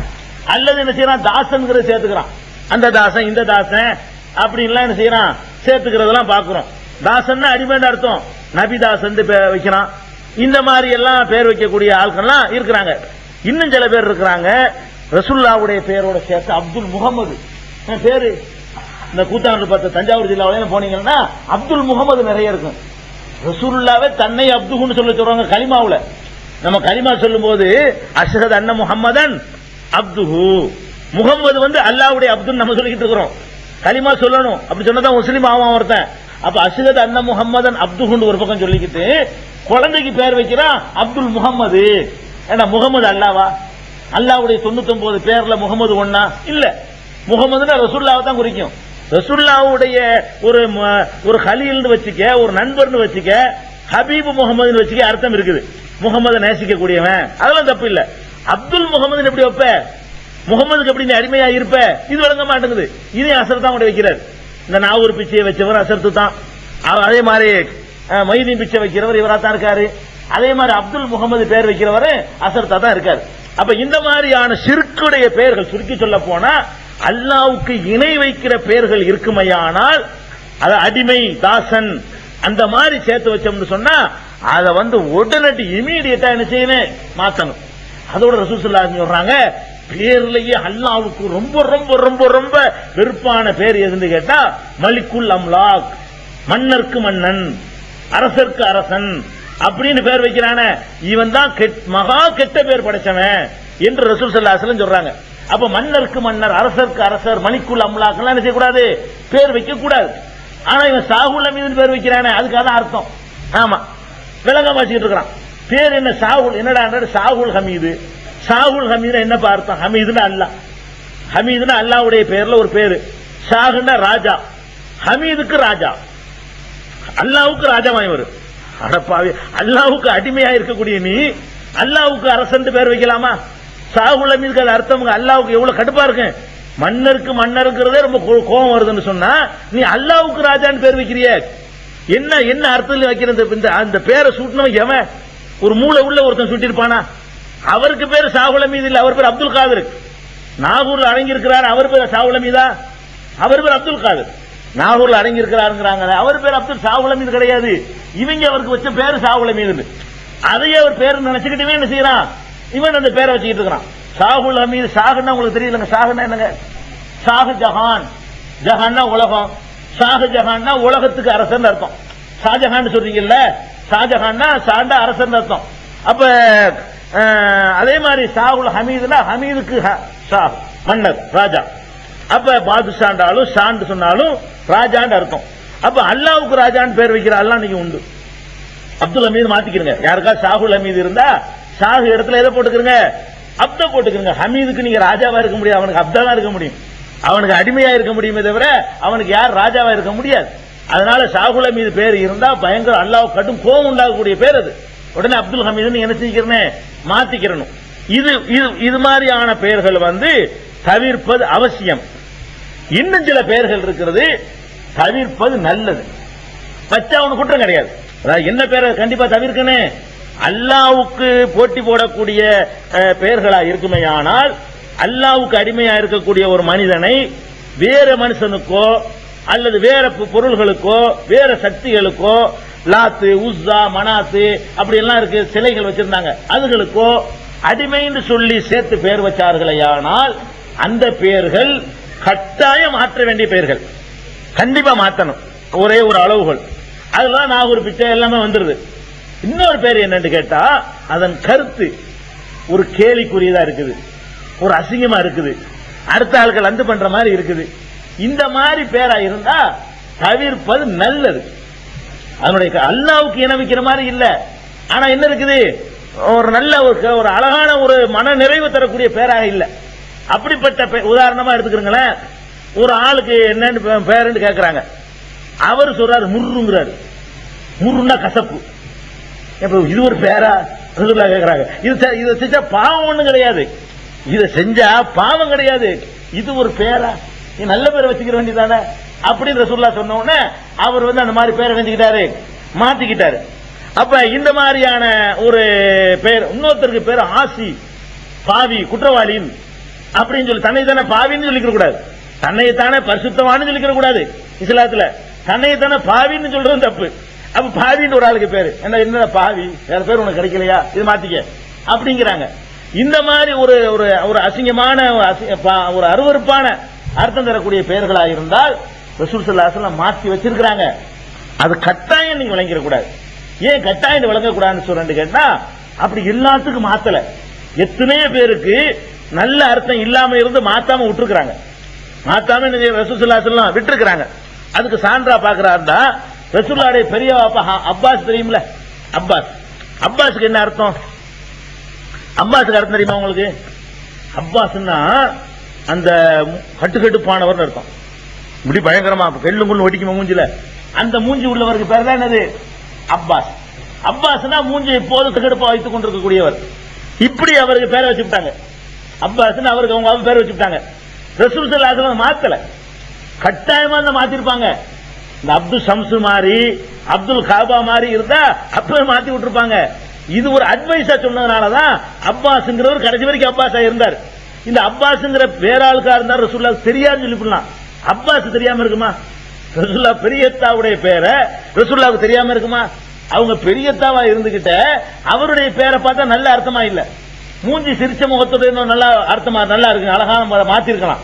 ஆனா சிரிச்ச முகத்துக்கு எதிரானவர் அர்த்தம். நரசிம்மராவ் அர்த்தம் வைங்களேன். அப்பாஸுக்கு அர்த்தம் சொல்றாருன்னா நரசிம்மராவ் மூஞ்சில அர்த்தம். இப்படியா அவருக்கு பேர் வச்சிருக்காங்க. ரசூல் ஸல்லல்லாஹு அலைஹி வஸல்லம் செய்யல, இத மாத்தணும்னு ஒரு கம்பல்சரியா இருந்தா நினைச்சிருப்பாங்க, மாத்தி இருப்பாங்க. சில உதாரணத்துக்கு சில ஒரு பேர்களை சொல்றேன். ஒரு சஹாபிக்கு பேரு அஹ்னஸ், உதாரணத்துக்காக சில வச்சிருக்கிறேன். அது ஒரு 500க்கு மேல அது மாதிரி நான் காட்ட முடியும். சாம்பிளுக்காக வேண்டி இந்த அரிப்புல உள்ளது மட்டும் கொஞ்சம் எடுத்துட்டு வந்துக்கிறேன் புரிஞ்சுக்கிறதுக்காக வேண்டி. அப்ப அஹ்னஸ் ஒரு ஆளுக்கு பேரு, ரசூலுல்லாஹ்வுக்கு நெருங்கிய தோழர். ஒரு ஆள் இல்ல, இது மாதிரி ஒரு 7 பேர் வந்திருக்காங்க. இந்த பேர் உடையவர்களுக்கு ரசூல் ஸல்லல்லாஹு அலைஹி வஸல்லம் சந்திச்சிருக்காங்க, பார்த்திருக்காங்க, ஹதீஸ் அறிவிச்சிருக்காங்க. இந்த பேரை மாத்தல. அஹ்னஸுக்கு என்ன அர்த்தம் தெரியுமா? உங்களுக்கே தெரியும், மின் ஷர்ரில் வஸ்வாஸ் அல் ஹன்னாஸ்ங்கறீங்களா, இந்த ஹன்னாஸ் சைத்தானுக்கு, அதுவும் அஹ்னஸும் ஒரே வார்த்தையோட அர்த்தம். அதாவது மறைந்திருந்து தாக்குறவன் அர்த்தம். சைத்தான் எப்படி மறைஞ்சிருந்து தாக்குறானோ அதே மாதிரி மறைஞ்சு இருந்துகிட்டு என்ன செய்யறது, உள்ள ஒண்ணு வச்சு வெளியே ஒண்ணு வச்சு செய்யற ஆள் அர்த்தம். இந்த பேர் ஒரு ஆளுக்கு இருந்திருக்குது. இது ஷிர்க் ஒண்ணும் கிடையாது, நல்ல அர்த்தம் இல்ல, அவ்வளவுதான். விரும்பத்தக்கது மாத்திக்கிறங்கன்ட்டாங்க. அவரு அந்த செய்தி கிடைச்சிச்சோ கிடைக்கல மாத்தாம விட்டாரு. அதை கட்டாயப்படுத்தி இருந்தா மாத்திருப்பாங்க.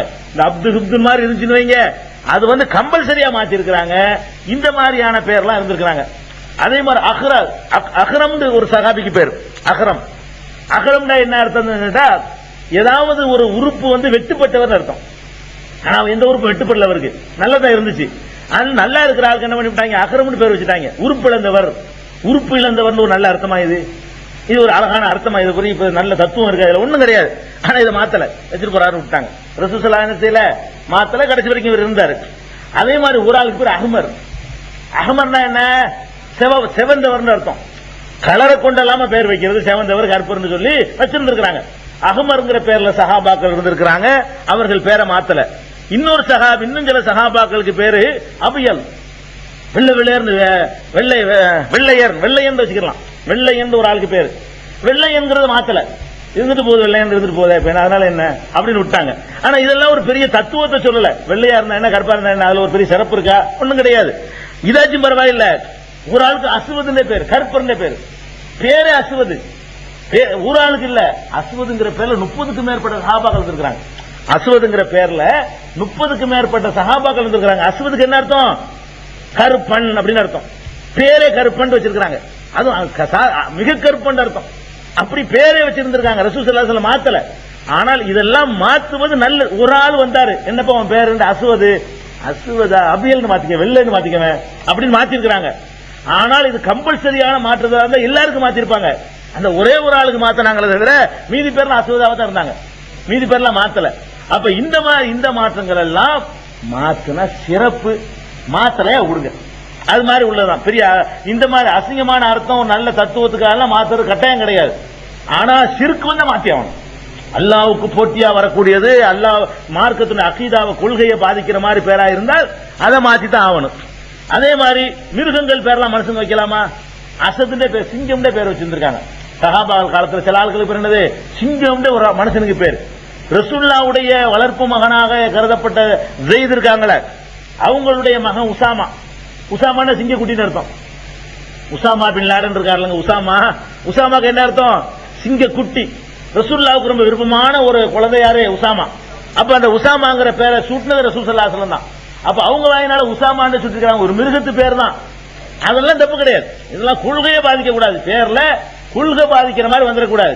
உசாமான்னு பேர் இருந்திருக்குது. அஸ்ரக்குன்னு ஒரு ஆளுக்கு பேரு, நீல நிற கண் உடையவர். கண்ணுல பல மாதிரி கண் இருக்கு, நீல கலர்ல ப்ளூ கலர் கண் இருக்கும் பாருங்களேன், அந்த கண்ணு உள்ள ஆளுக்கு பேரு அஸ்ரக்குமாங்க. அப்படி ஒரு ஆளுக்கு பேரு, கண் அப்படி இருக்குன்னு அவசியம் கிடையாது, பேர் அப்படி வச்சு விட்டுருவாங்க. அந்த மாதிரியா பேர் வச்சிருக்காங்க.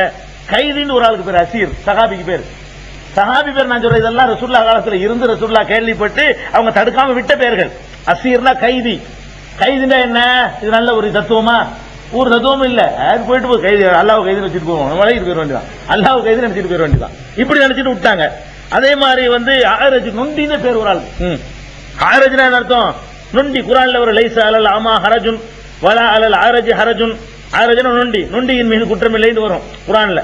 அப்ப நொண்டியின் ஒரு ஆளுக்கு பேர் இருந்திருக்கு ஆரஜன்னு சொல்லி. என்னோட நொண்டி எல்லாம் பேர் வைக்கிறேன் ரசூலுல்லாஹ் மாத்தல, இருந்துட்டு விட்டாங்க.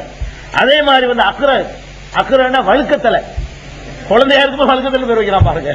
அக்ரன்னு அர்த்தம் வழுக்கத்தலை, தலையில முடியெல்லாம் வலுவல் இருக்கும்ல, அந்த மாதிரி வழுக்கத்தலைக்கு பேர் அக்ரன்னு பேரு. அக்ரன்னு அக்ரா இப்னு ஹாபிஸ்னு சொல்லி ஒரு சஹாபி, பிரபலியமான சஹாபி, ரசூலுல்லாஹ்வுக்கு நல்ல பேர் தெரிஞ்ச சஹாபி. அப்படி ஒரு சிறந்த சஹாபி இருந்திருக்கிறார், வழுக்கைங்கிற பேர்லயே இருந்திருக்காரு. அர்க்கமுடைய வீட்டுல ரசூலுல்லாஹ் ரகசியமா பிரச்சாரம் பண்ணாங்க ஆரம்ப கட்டத்துல, உங்களுக்கு தெரியும். அர்க்கமுடைய வீட்டுல, அர்க்கம்னா பாம்புன்னு அர்த்தம். அர்க்கம்னா என்ன அர்த்தம்? அது ஒரு பாம்புக்கு பேரு அர்க்கம்ங்கிறது. அப்ப பாம்புங்கிற பேர் வச்சிருந்திருக்கிறாங்க. அது மாதிரி மூக்கு சிதைந்தவர்னு பேர் வச்சிருக்கிறாங்க, உறுப்பு வெட்டினவர்னு பேர் வச்சிருந்திருக்கிறாங்க, மண் கலரு மண் நிறத்தவர் அப்படின்னு 60 என்று சொல்லி பேர் வச்சிருக்கிறாங்க. இப்படி எல்லாம் பல பெயர்கள் ரசூலுல்லாஹ் காலத்துல இருந்து மாத்தல. இதே மாதிரியான சில பெயர்களை மாத்தியும் இருக்கிறார்கள். மாத்தினாவும் அதிசு வருது, மாத்தாமையும் வந்திருக்குது. அப்ப இதுல என்ன விளைக்கணும்? சிறப்புன்னு விளைக்கணும். கட்டாயம் மாத்த வேண்டியதா இருந்தால் கண்டிப்பா மாத்திருப்பாங்க. சிலருக்கு மாத்தி சிலருக்கு மாத்தாம விட்டுருக்காங்கன்னு சொன்னா மாத்துறது நல்லது. இப்ப போட்டு குழப்பம் பண்ண வேணாம். இனி வரக்கூடிய பிள்ளைகளுக்கு நல்ல பேரை வச்சுக்க. சஹாபாக்கள் தங்கள் பிள்ளைகளுக்கு இந்த மாதிரி வைக்கல, அதையும் வச்சுக்கணும். வச்சதைகளுக்கு மாத்தன்னு விட்டுட்டாங்களே தவிர அந்த மாதிரி இந்த மாதிரி பேர்கள் வச்சிருந்தா நீங்க சங்கில் இன்னைக்கு வந்திருக்குமே, இன்னைக்கு இப்படி வந்திருக்குமே, அப்படி வரக்கானா. சஹாபாக்கள் நினைச்சிட்டாங்க இதெல்லாம் ரசூலுல்லாஹ் சிறப்ப சொன்ன உடனே நம்ம பேரை மாத்திக்கிட்டு மக்களுக்கு அறிமுகம் போன போய் சொல்லிக்கிட்டு அது வேற ஆளு குழப்பமாயி போயிடும். பேருங்கிறது கண்டுபிடிக்கிறதுக்கு தானே. இப்ப என்னத்துக்கு சிறுக்கு வருதுன்னா மாத்திட்டு போயிடலாம்.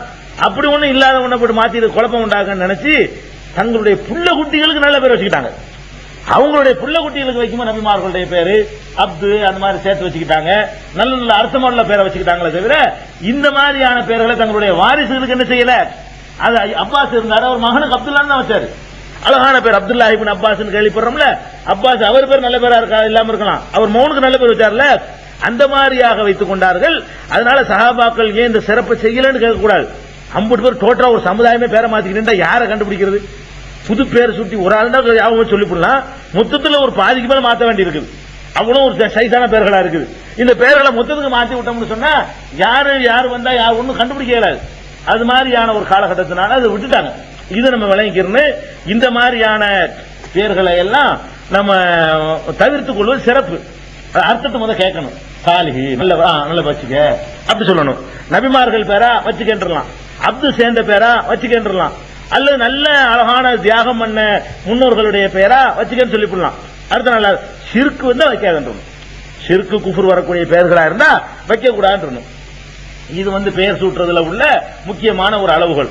அடுத்து ஒரு முக்கியமான அம்சம் என்னன்னு கேட்டா, இன்னொன்னு கவனமா கவனிக்க வேண்டியது, அல்லாஹ்வுடைய 99 பேர்கள் இருக்குல்ல, அல்லாஹ் ரஹ்மான் ரஹீம் ஜப்பார் சொன்னோம்ல, இந்த 99 பேர்கள்ல அல்லாஹ்ங்கிற பேரை யாருக்கு வச்சிடக்கூடாது. அல்லாஹ்ங்கிறத அல்லாஹ்வுக்கு அடிமையை சேர்த்து வைக்கணும், அது ஒரு விஷயம். அல்லாஹ்னு ஒருத்தனுக்கு பேர் வைக்கலாமான்னா காபீர் கூட வைக்கல. அன்னைக்கு வந்து ரசூலுல்லாஹ்வுடைய காலத்துல அபூஜஹில் கூட்டம் கூட என்ன பேர் வைக்கல, தங்களுடைய குழந்தைகள் யாருக்கு அல்லாஹ்னு பேர் வைக்கல. வேற வேற சமுதாயத்திலாம் கடவுள்ங்கிற நினைச்சுக்கிட்டு கடவுள் பேரை மனுஷனுக்கு சூட்டுவாங்க. முருகர் கடவுளுமாங்க, மனுஷனுக்கு முருகன் பேர் வச்சுக்கிடுவாங்க. ராமரை கடவுளுமாங்க, அதை மனுஷனுக்கு வச்சுக்கிடுவாங்க. கிருஷ்ணரை கடவுளுமாங்க, அதை மனுஷனுக்கு சுட்டிக்கிடுவாங்க. இஸ்லாத்துல வந்து அல்லாஹ்ங்கிற பேரை வந்து எந்த ஒரு காலகட்டத்திலையும் எந்த மனுஷனுக்கு சூட்டினதில்லை, சூட்டக்கூடாது. அல்லாஹ்ங்கிறது அவன் ஒருத்தன் தான், அந்த பேர் யாருக்கும் சுட்டிடக்கூடாது. இது ரொம்ப கவனமா இருக்கணும்.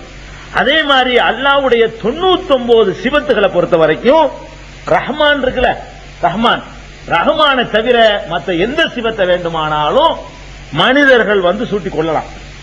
மனிதர்கள் என்ன செய்யலாம்? சூட்டிக் கொள்ளலாம். ஆனால் அதுக்கு அர்த்தம் வேற, மனுஷனுக்கு சூட்டுவது அர்த்தம் வேற. ரஹ்மான்கிற யாருக்கும் சூட்டினதில்லை. ரஹ்மான்கிற பேரையும் கூட ஜாஹிலியா காலத்திலேயும் சரி, ரசூல் ஸல்லல்லாஹு அலைஹி வஸல்லம் காலத்திலேயும் சரி, இன்னைக்கு வரைக்கும் சரி, ரஹ்மான் என்பது அல்லாஹ்வுக்கு அடுத்த அந்தஸ்துல உள்ள பேர் எதுன்னு கேட்டா ரஹ்மான். யாருக்கும் எந்த காலகட்டத்திலையும் சொன்னது கிடையாது. இன்னைக்கு உள்ள அறியாமை காலத்துல வேண்டாம் ரஹ்மான் கான்கள் பேர் வைக்கலாம். அப்துல் ரஹ்மான் தான் பேர் வைக்கணுமே தவிர ரஹ்மானை தனிச்சனை செய்யக்கூடாது, பேர் வச்சிடக்கூடாது. வேற பேர்களை பொறுத்த வரைக்கும் குர்ஆனை புரட்டி பாத்தீங்கன்னு சொன்னா எல்லா சிவத்துகளையும் மனிதனுக்கு அல்லாஹ் சொல்லத்தான் செய்யறான். இப்ப ரஹீம்ங்கிறோம், அல்லாஹ்வுடைய பேர்ல எது ஒரு பேரு? ரஹீம்ங்கிறது ஒரு பேர். இது பிஸ்மில்லாஹிர் ரஹ்மானிர் ரஹீம்ங்கறோம், நமக்கு நல்லா தெரியும். அப்துர் ரஹீம்ங்கறோம், நல்லா விளங்குது. அல்ஹம்துலில்லாஹ் கூட அர் ரஹ்மானிர் ரஹீம்ங்கறோம், அல்லாஹ்வுடைய பேரு விளங்குது. ஆனா இந்த ரஹீம்ங்கறத வந்து மனிதர்களுக்கும் அல்லாஹ் யூஸ் பண்றான் குர்ஆன்ல. ரஹீம் அல்லாஹ் தனக்கும் சொல்லிக் கொண்டு யாருக்கு யூஸ் பண்றான்? மனிதர்களுக்கும் யூஸ் பண்றான். ரசூல் ஸல்லல்லாஹு அலைஹி வஸல்லம் பத்தி கூட ரஹீம்ங்கறான் ஒரு இடத்துல. எப்படி சொல்றான்? லகத் ஜாக்கும் ரசூலுன் மின் அன்ஃபுசிக்கும் அஸீஸுன் அலைஹி மா அனித்தும் ஹரீசுன் அலைக்கும் பில் முஃமினீன ரவுஃபுர் ரஹீம். மூமின்கள் விஷயத்துல ரொம்ப ரஹீமாக இவர் இருக்கிறார் அப்படின்னு சொல்லி ரசூல் ஸல்லல்லாஹு அலைஹி வஸல்லம் அவர்களை அல்லாஹ் ரஹீம்னு சொல்றான். ரசூலுல்லாஹ் தான் சொல்றான் நினைக்காதீங்க, உங்களையும் சொல்றான், என்னையும் சொல்றான். அதே குர்ஆன்ல முஹம்மது ரசூலுல்லாஹ், முஹம்மது அல்லாஹ்வுடைய தூதர், வல்லதீன மாஹு அஷித்தாவு அலல் குஃபாரி ருஹமாவு பைனஹும். ருஹமா என்பது ரஹீமுடைய பன்மை. மூமின்கள் இருக்கிறார்களே தங்களுக்கு மத்தியிலே ரஹீம்களாக இருக்கிறார்கள். நம்மளை பத்தி குர்ஆன்ல என்ன சொல்றான்? ரஹீம்ங்கறான். ரஹீம்ங்கற அந்த பேரை அல்லாஹ் தனக்கு வச்சுக்கிட்டான். ரஹீம்ங்கற அந்த பேரை ரசூலுல்லாஹ்வுக்கும் சொல்றான். ரஹீம்ங்கற அந்த பேரை நம்மளுக்கும் சொல்றான். நம்மளே எல்லாம் ரஹீம்ங்கறான் அல்லாஹ். அப்ப இந்த ரஹீம்ங்கிறது அல்லாஹ்வுடைய பேரா இருந்தாலும் மனிதனை ஒருத்தன ரஹீம் பேர் வைக்கலாமான்னா வைக்கலாம். ஆனால் அது எப்படி வைக்கணும், ஒவ்வொருத்தரும் வச்ச பிறகு எப்படி புரிஞ்சுக்கணும், வைக்கும் போது எப்படி வைக்கணும்னு கேட்டா, அல்லாஹ்வை ரஹீம் என்று சொன்னால் அதுக்கு அர்த்தம் வேற, மனுஷன ரஹீம் என்று சொன்னால் அதுக்கு அர்த்தம் வேற. அல்லாஹ் ரஹீம் என்று சொன்னா நிகரே இல்லாத அன்புடையவன் அப்படின்னு அர்த்தம் செய்யணும். மனிதனை ரஹீம் விட அன்பு உள்ளவன் அர்த்தம், ஏதோ கொஞ்சம் அன்பு செலுத்துவான் அப்படின்னு அர்த்தம். அல்லாஹ்வுக்கு ரஹீம் சொன்னோம்னு சொன்னா அதுக்கு என்ன அர்த்தம்? யாரு? நிகரற்ற அன்புடையவன், அவன மாதிரி யாருக்கு அன்பு செலுத்த இயலாதுன்னு சொல்லணும். மனிதன ரஹீம் சொன்னோம்னா கல்லஞ்சக்காரன் இல்ல, இறக்கம் உள்ளவன், கொஞ்சம் அன்பு செலுத்துறவன், இவ்வளவு சாதாரண ஒரு அர்த்தம் கொடுத்துக்கணும். அதே மாதிரி பசீருங்கிறோம். பசீர்னா பாக்குறவன். அல்லாஹ்வுக்கும் பசீர்னு பேர் இருக்குது. நம்மளையும் பசீர் நல்லா சொல்றான் பல இடங்கள்ல. குர்ஆன்ல என்ன செய்யறான்? மனிதர்களையே அல்லாஹ் வந்து பசீருங்கிறான். அப்ப நம்மளும் பார்க்கத்தான் செய்யறோம், இல்லன்னு சொல்ல முடியாது. நம்மளும் பார்க்கிறோம், அல்லாஹ்வும் பார்க்கறான். அதனால பார்ப்பவர்கள்ங்கிற பேரை வந்து அல்லாஹ்வுக்கும் உண்டு, மனுஷனுக்கும் உண்டு. ஆனா அல்லாஹ் பசீர்னு சொன்ன அர்த்தம் வேற, உங்களை என்னையும் பசீர்னு அர்த்தம் வேற. அல்லாஹ் பசீர்னா என்ன அர்த்தம்? எதையும் எப்போதும் பார்க்கிறவன் அர்த்தம். நம்மள பசீர்னா என்ன அர்த்தம்? ஏதோ ஒன்னு ரெண்டு நம்ம பலவீனமான ஒரு நிலையில இருந்து பார்க்கக்கூடியவர்கள், இருட்டுல பார்க்க முடியாதவர்கள், செவத்துக்கு அப்பால உள்ளதை பார்க்க முடியாதவர்கள், ஒரு தூரத்துல குறிப்பிட்ட தூரத்தை தாண்டி விட்டால் பார்க்க முடியாதவர்கள், இப்படி எல்லாம் உள்ள பார்வை நமக்கு. இதே மாதிரி தான் அல்லாஹ்வுடைய மற்ற சிவத்துகள் பூராவுமே. மன்னிக்கிறவன் அல்லாஹ்வுக்கு பேர். நீங்க மன்னிக்க மாட்டீங்களா? வாழ்க்கையில எத்தனை பேர் மன்னிச்சது இல்லையா? நீங்களும் மன்னிக்கிறீங்க, அல்லாஹ்வும் மன்னிக்கிறான். அல்லாஹ்வே கஃபூருங்களா, உங்களையும் கஃபூருங்களாம். அப்து சேர்த்தா வைக்கணும்னு அவசியம் கிடையாது. ஆனா அப்த வந்து வேற இதுல சேர்த்தக்கூடாது. அப்துங்கிறத இந்த 99 தவிர மற்றதுல சேர்த்தக்கூடாதுங்கிறது வேற. இந்த 99 சிவத்துல அல்லாஹ்வையும் ரஹ்மானையும் தனியா வச்சுட்டு வெறுமனே வந்து கஃபூரு ரஹீமு அப்படி பேர் வைக்கலாமான்னு கேட்டா வைக்கலாம். வைக்கிறதுக்கு மார்க்கத்தில் அனுமதி இருக்கு, அவ்வளவு வேணாம். ரசூலுல்லாஹ்வுடைய மருமகன் பேர் என்ன? அலி. அலி அல்லாஹ்வுடைய பேர் தானே, அலியுல் கபீர். அப்துல் 99 சிவத்துல ஏதோ ஒரு சிவத்து அலியுன் 99 எடுத்து பாத்தீங்கன்னா அல்ல அலியுல் கபீர்னு வந்துட்டு இருக்கும். அலிங்கிறது யாருடைய பேரு? அல்லாஹ்வுடைய சிவத்துல உள்ளதுதான். அந்த சிவத்துல உள்ளதை வந்து மருமகனுக்கு பேரா இருந்திருக்கு, மாத்தல ரசூலுல்லாஹ். ஏன்? அவன அலின்னு சொன்ன அர்த்தம் வேற, இவர் அலின்னு சொன்ன அர்த்தம் வேற. அவன அலின்னு சொன்னா எல்லாவற்றையும் விட உயர்ந்தவன் என்ற அர்த்தம் அல்லாஹ் சொல்லும் போது, மனிதர்ல ஒரு ஆளை பிடிச்ச அலின்னு சொன்னா எதை இருக்கிற 10 பேர்ல இருந்தா நல்லா கொஞ்சம் வசந்தம் அவ்வளவுதான் அப்படின்னு அர்த்தம். இருக்கிறதுல கொஞ்சம் ஆள் வசம் உயர்வானவன், இவ்வளவுக்கு மேல கொடுக்க இயலாது. அப்படிதான் கொடுக்க முடியுமே தவிர, அப்ப பொருள்களை மாற்றி வைத்துக் கொண்டு நம்ம என்ன செய்யலாம்? அல்லாஹ்வுடைய சிவத்துகள் அப்து சேர்க்காம வைக்கணும். அல்லாஹ்வை அப்து சேர்த்து வைக்கணும். வெறும் அல்லாஹ் வச்சிடக்கூடாது. ரஹ்மான்ங்கிறது வெறும் ரஹ்மான் வச்சிடக்கூடாது. வெறுமனே ரஹீம் ஒரு ஆள் வைக்கலாம், அப்துல் ரஹீம்னு வைக்கலாம், அலின்னு வைக்கலாம், அப்துல் அலின்னு வைக்கலாம், கபீர்னு வைக்கலாம், அப்துல் கபீர்னு வைக்கலாம். அல்லாஹ்வுடைய அந்த 98 சிவத்துகளை பொறுத்த வரைக்கும் அந்த மாதிரியான அடிப்படையில் வைத்துக் கொள்ளலாம் என்பதற்கு தான் இந்த அலிங்கிறது உதாரணமா இருக்கு. அலின்னு சொன்னல ரசூலுல்லாஹ்வுடைய மருமகன் பேரை, இது ரசூலுல்லாஹ்வுக்கு தெரியாம இருந்திருக்குமா? அலின்னு பேர் வச்சவருக்கு தெரியாது சொல்ல முடியுமா? தெரிஞ்சுச்சே. அப்ப அந்த மாதிரியான ஒரு அடிப்படையில பெயர்கள் சூட்டும் பொழுது அல்லாஹ்வுடைய பெயர்களை கூட நம்ம என்ன செய்யலாம்? மனிதர்களுக்கு சூட்டிக்கிறலாம். அர்த்தம் வேற வேற. அல்லாஹ்வை சொல்லும் பொழுது உயர்ந்தமான அவன் தகுதிக்கு தகுந்த மாதிரி அர்த்தம் கொடுத்துக்கிறேன். அலின்னு சொன்னவன் அவர் அல்லாஹ்வை தரக்கூடாது. அலின்னு சிறந்தவர், உயர்ந்தவர், அது நிறுத்திக்கணும். அல்லாஹ் சொல்லும் பொழுது அனைத்தை விடவும் உயர்ந்தவன் அப்படி சேர்த்துக்கணும். அனைத்தை விடன்னு சேர்த்துக்கிட்டு போறேன், அவ்வளவுதான். அல்லாஹ் சொல்லும் பொழுது அவனுடைய தகுதிக்கு தகுந்த மாதிரி. அப்ப இந்த பெயர்கள் தேர்ந்தெடுக்கிற விஷயத்துல இவ்வளவு விஷயங்கள் இருக்குது. இவ்வளவு விஷயத்தை கவனிச்சு நல்ல அழகான பொருளுடைய பேராக வைத்துக் கொள்ளணும். ஆனா ரொம்ப சிறந்த பேர் என்னன்னு கேட்டா அஹப்புல் அஸ்மா இலல்லாஹி அப்துல்லா அப்துல் ரஹ்மான். அல்லாஹ்வுக்கு வந்து ரொம்ப விருப்பமான பேர் என்னன்னு கேட்டா அப்துல்லா அப்துல் ரஹ்மான். இந்த அப்து சேர்த்து வைக்கிறமே இதுதான் அல்லாஹ்வுக்கு ரொம்ப விருப்பமான பேர். அதே மாதிரி பெண்களா இருந்தா அமத்தை சேர்த்து வைத்துக் கொள்ளணும். இதை ரசூல் ஸல்லல்லாஹு அலைஹி வஸல்லம் அவர்கள் சொல்லி இருக்கிறாங்க. இந்த கணக்குல வைத்துக் கொண்டு நம்ம பெயர்களை சூட்டிக்கணும். இந்த பெயர் சூட்டின பிறகு இறுதியான ஒரு விஷயத்தை சொல்ல வேண்டியிருக்கு. இந்த பட்ட பேர் வைக்கிறது. அவன் அப்பங்காரன் ஒரு பேரை வச்சு போடுறான். நம்மளுக்கு என்ன பண்றது? அழகான பேர் வச்ச உடனே அந்த குழந்தைக்கு போய் பட்ட பேர் சொல்லி கூப்பிடுறது. அவனுடைய தோற்றத்தை வைத்து, அவனுடைய குணத்தை வச்சு, அவனுடைய கலரை வச்சு, அவனுடைய நிறத்தை வச்சு எல்லாம் என்ன செய்யறது? ஒரு மண்டை கொஞ்சம் பெருசா இருந்தா ரெட்ட மண்டைங்கிறது, அப்படி செய்யறது. கொஞ்சம் நல்லா சாப்பிட்டா இருந்ததுன்னா டபுள் இன்ஜின்ங்கிறது. இப்படிலாம் பல மாதிரி பேர் வைப்பாங்க. அவனுடைய கேரக்டரு, குணாதிசயம், கலரு, உயரம், இதுகளை எல்லாம் வைத்து பட்ட பேர் வைக்கிறது. இந்த பட்ட பேர் வைக்கிற ஒரு பழக்கம் இருக்குல்ல மார்க்கத்துல வந்து அது நிபந்தனையோட அனுமதி இருக்குது. ஒரு நிபந்தனையோட. என்ன நிபந்தனை? அந்த மாதிரி ஒரு பெயரை சூட்டுறதுனால அதை கேட்கிறவன் மனம் புண்பட மாட்டான், அவனே ஒரு சந்தோஷப்படுவான் என்று இருந்தால் அந்த மாதிரி பட்ட பெயரை நம்ம என்ன செய்யலாம்? சூட்டலாம், கூப்பிடலாம். அவன் அதான் அளவுகோல். இந்த பேர் வைக்கலாம், இதெல்லாம் அங்க அளவுகோல் கிடையாது. அதை சொல்றதுனால அவனுக்கு மனச்சங்கடம் வராது அப்படின்னு இருந்தால் அந்த பேர் என்ன செய்யலாம்? தாராளமா நம்ம வந்து சுட்டிக்கலாம். யாருக்கு வேணாலும் பட்ட பேர் வைக்கலாம். ஆனா வலா தனாபஸு பில் அல்காப், குர்ஆனுடைய கட்டளை சூரத்துல் ஹுஜராத்ல அல்லாஹ் சொல்றான், வலா தனாபஸு பில் அல்காப், பட்ட பெயர்களை கொண்டு குத்தி காட்டாதீர்கள். பட்ட பெயர்களை கொண்டு நினைச்சிடக்கூடாது, அந்த இழிவுபடுத்தி காட்டிடக்கூடாது என்பதுதான் அதுல உள்ள அளவுகோல். இப்ப ஒரு தடவை அலி ரலியல்லாஹு கோச்சிட்டு போயிட்டாங்க, வீட்டுல இருந்து பொண்டாட்ட கோச்சிட்டு போயிட்டாங்க. போய் ஒரு இடத்துல படுத்து கிடக்குறாங்க. ரசூல் ஸல்லல்லாஹு அலைஹி வஸல்லம் வீட்டுக்கு வந்து எங்கம்மா அலி எங்கன்னு கேட்கறாங்க. அவர் கோச்சிட்டு போயிட்டாரு. தேடிக்கிட்டு வர்றாங்க. இவர் இடத்துல படுத்து கிடக்கிறார். ஆளை எழுப்பிடுறாங்க. மூஞ்சில மண்ணுல படுத்து கிடக்கிறார். முதுகு பூரா மண்ணா கிடக்குது. உடனே ரசூலுல்லாஹ் என்ன செய்யறாங்க? பேரை சொல்லி கூப்பிடல, அபூ துராபே எந்திரிங்கிறாங்க. அபூ துராப்னா மண்ணின் தந்தைன்னு அர்த்தம். மண்ணுல பிறண்டு இருக்கிறதுனால அவர் எப்படி கூப்பிடுறாங்க?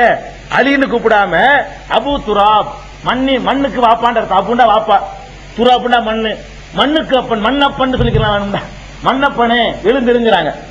இவருடைய காலமெல்லாம் இவர் அதை சொல்ல சந்தோஷப்பட ஆரம்பிச்சிட்டாரு. ரசூலுல்லாஹ் எனக்கு மண்ணின் தந்தைன்னு வச்சாங்கல்ல, அதனால நான் என்ன செய்வேன்? அந்த பேரை நான் சூட்டிக்கிடுவேன் சொல்லி அலின்றது அபூ துராப்னா தான் எல்லாருக்கும் தெரியுற அளவுக்கு அவருக்கு சந்தோஷம். அவரை யாராச்சும் அபூ துராப்னு கூட்டா அவர் கோபமே வராது. ரசூலுல்லாஹ் நமக்கு சூட்டின ஒரு பேரையில சொல்றாங்க அப்படின்னு சந்தோஷப்படுவார். அப்ப அந்த மாதிரி ஒரு நிறைய வச்சது. அபூ ஹுரைராங்கிறோம், அவர் பேர் அப்துல் ரஹ்மான். அவர் என்ன செய்வார்? பூனைக்குட்டி ஒன்று வளர்த்துக்கிட்டு இருந்தாரு. எப்ப பார்த்தாலும் பூனைக்குட்டிக்கிட்டே வர்றது, பூனைக்குட்டியை வளர்க்குறது மார்க்கத்தில் தப்பு கிடையாது. அவர் பார்த்தாங்க அபூ ஹுரைரா பூனைக்குட்டிக்கு வாப்பா வேண்டாங்க. எப்ப பார்த்தாலும் பூனைக்குட்டியோட இருந்தா அப்புண்டா வாப்பா, ஹுரைரானா பூனைக்குட்டி, அபூ ஹுரைரானா அவருக்கு பேர் அது அல்ல. ஆனா நம்மளுக்கெல்லாம் அபூ ஹுரைரானா தெரியும், அவருடைய பேர் யாருக்கும் தெரியாது. அந்த அளவுக்கு பேர். அவர் என்ன செஞ்சாரு? அதையே பேர் ஆக்கிவிட்டார். ரசூலுல்லாஹ் எதை வந்து பட்ட பேரா சூட்டினாங்களோ செல்லமா, அதை வந்து என்ன செஞ்சாரு? அபூ ஹுரைராவே பூனையின் தந்தையன்னு கூப்பிட்டாங்க ஒரு நாள். அதான் ஜாக்குன்னு அவர் பூனையின் தந்தையாக பேராகிக்கிட்டாரு. நம்ம ஆளுக்கு வழங்காம அபூ ஹுரைரா பேர் வைக்கிறாங்க. அது அவருக்கு ரசூலுல்லாஹ் சூட்டுறதுனால அது நல்ல பேரு. நம்ம ஆளுக்கு பேர் அபூ ஹுரைரா பேர் வச்சாலாம் உண்டு. நம்ம ஆளுக்கு வழங்காம பூனையை வளர்க்காம அது அபூ ஹுரைரா பேர் வச்சாலும் உண்டு. அது கிடக்கட்டும். இப்படியாக பெயர் சூட்டுறது தப்பு கிடையாது, பட்ட பெயர் சூட்டுறது. ஆனா அந்த பட்ட பெயர்ல வந்து புண்படுறாங்கன்னு வைங்க, ஏன்டா அந்த மாதிரி சொல்ற, ஏன் இப்படி செய்யற அப்படின்னா அதுல ஒரு சொல்லக்கூடாது. சில பேர் அந்த பட்ட பெயர்ல வந்து பெரிய ஒரு சந்தோஷம் அடைகிறாள்லாம் உண்டு. அந்த மாதிரி பட்ட பெயர்களா இருந்தா நினைச்சுக்கலாம், சொல்லிக்கலாம். இதுல என்ன அளவுகோல்? யாருக்கு பட்ட பெயர் வைக்கிறீங்களோ அவருடைய உணர்வு தான் இதுல அளவுகோல். அவர் வெறுக்கிறாரா, முகம் சுளிக்கிறாரா, சங்கடப்படுறாரா, அப்ஜெக்ஷன் பண்றாரா, விட்டுற வேண்டியது. பண்ணலையா, அவர் சேர்ந்து சிரிக்கிறாரா, சொல்லிட்டு போங்க. அவரும் சேர்ந்து நீங்க பட்ட பேர் சொல்லி கூப்பிடும் பொழுது அவரும் சேர்ந்து செய்யறாரு, சிரிக்கிறாரா, பிரச்சனை இல்ல. ஒரு ஆள் நல்லா சாப்பாடுல உட்காந்து சாப்பிட்டுட்டே இருப்பாரு, அவர் அந்த சொல்லி கூப்பிடுறிய அவரும் சேர்ந்து செய்யறாரு, இன்னும் 2 பிளேட் எடுத்து திங்கிறாரு, அவருக்கு புண்படல. புண்படுறது அங்க அளவுகள். இது என்ன அளவுகள் வச்சுக்கிறேன்? ஒருத்தனை மனசை சங்கடப்படுத்தக்கூடாது. அவனும் சேர்ந்து ஜாலி பேர் வழியா இருக்கிறான், நல்லா சொல்லிட்டு போடான்னு சொல்லிட்டு இன்னும் கொஞ்சம் போடுறாங்கிறான், உடு சொல்லிட்டு போய் என்னதுனால புண்படுத்தலையில ஒரு சில பேர் சில விஷயங்களை எவ்வளவு சீரியஸா சொன்னாலும் அது புண்பட மாட்டாங்க.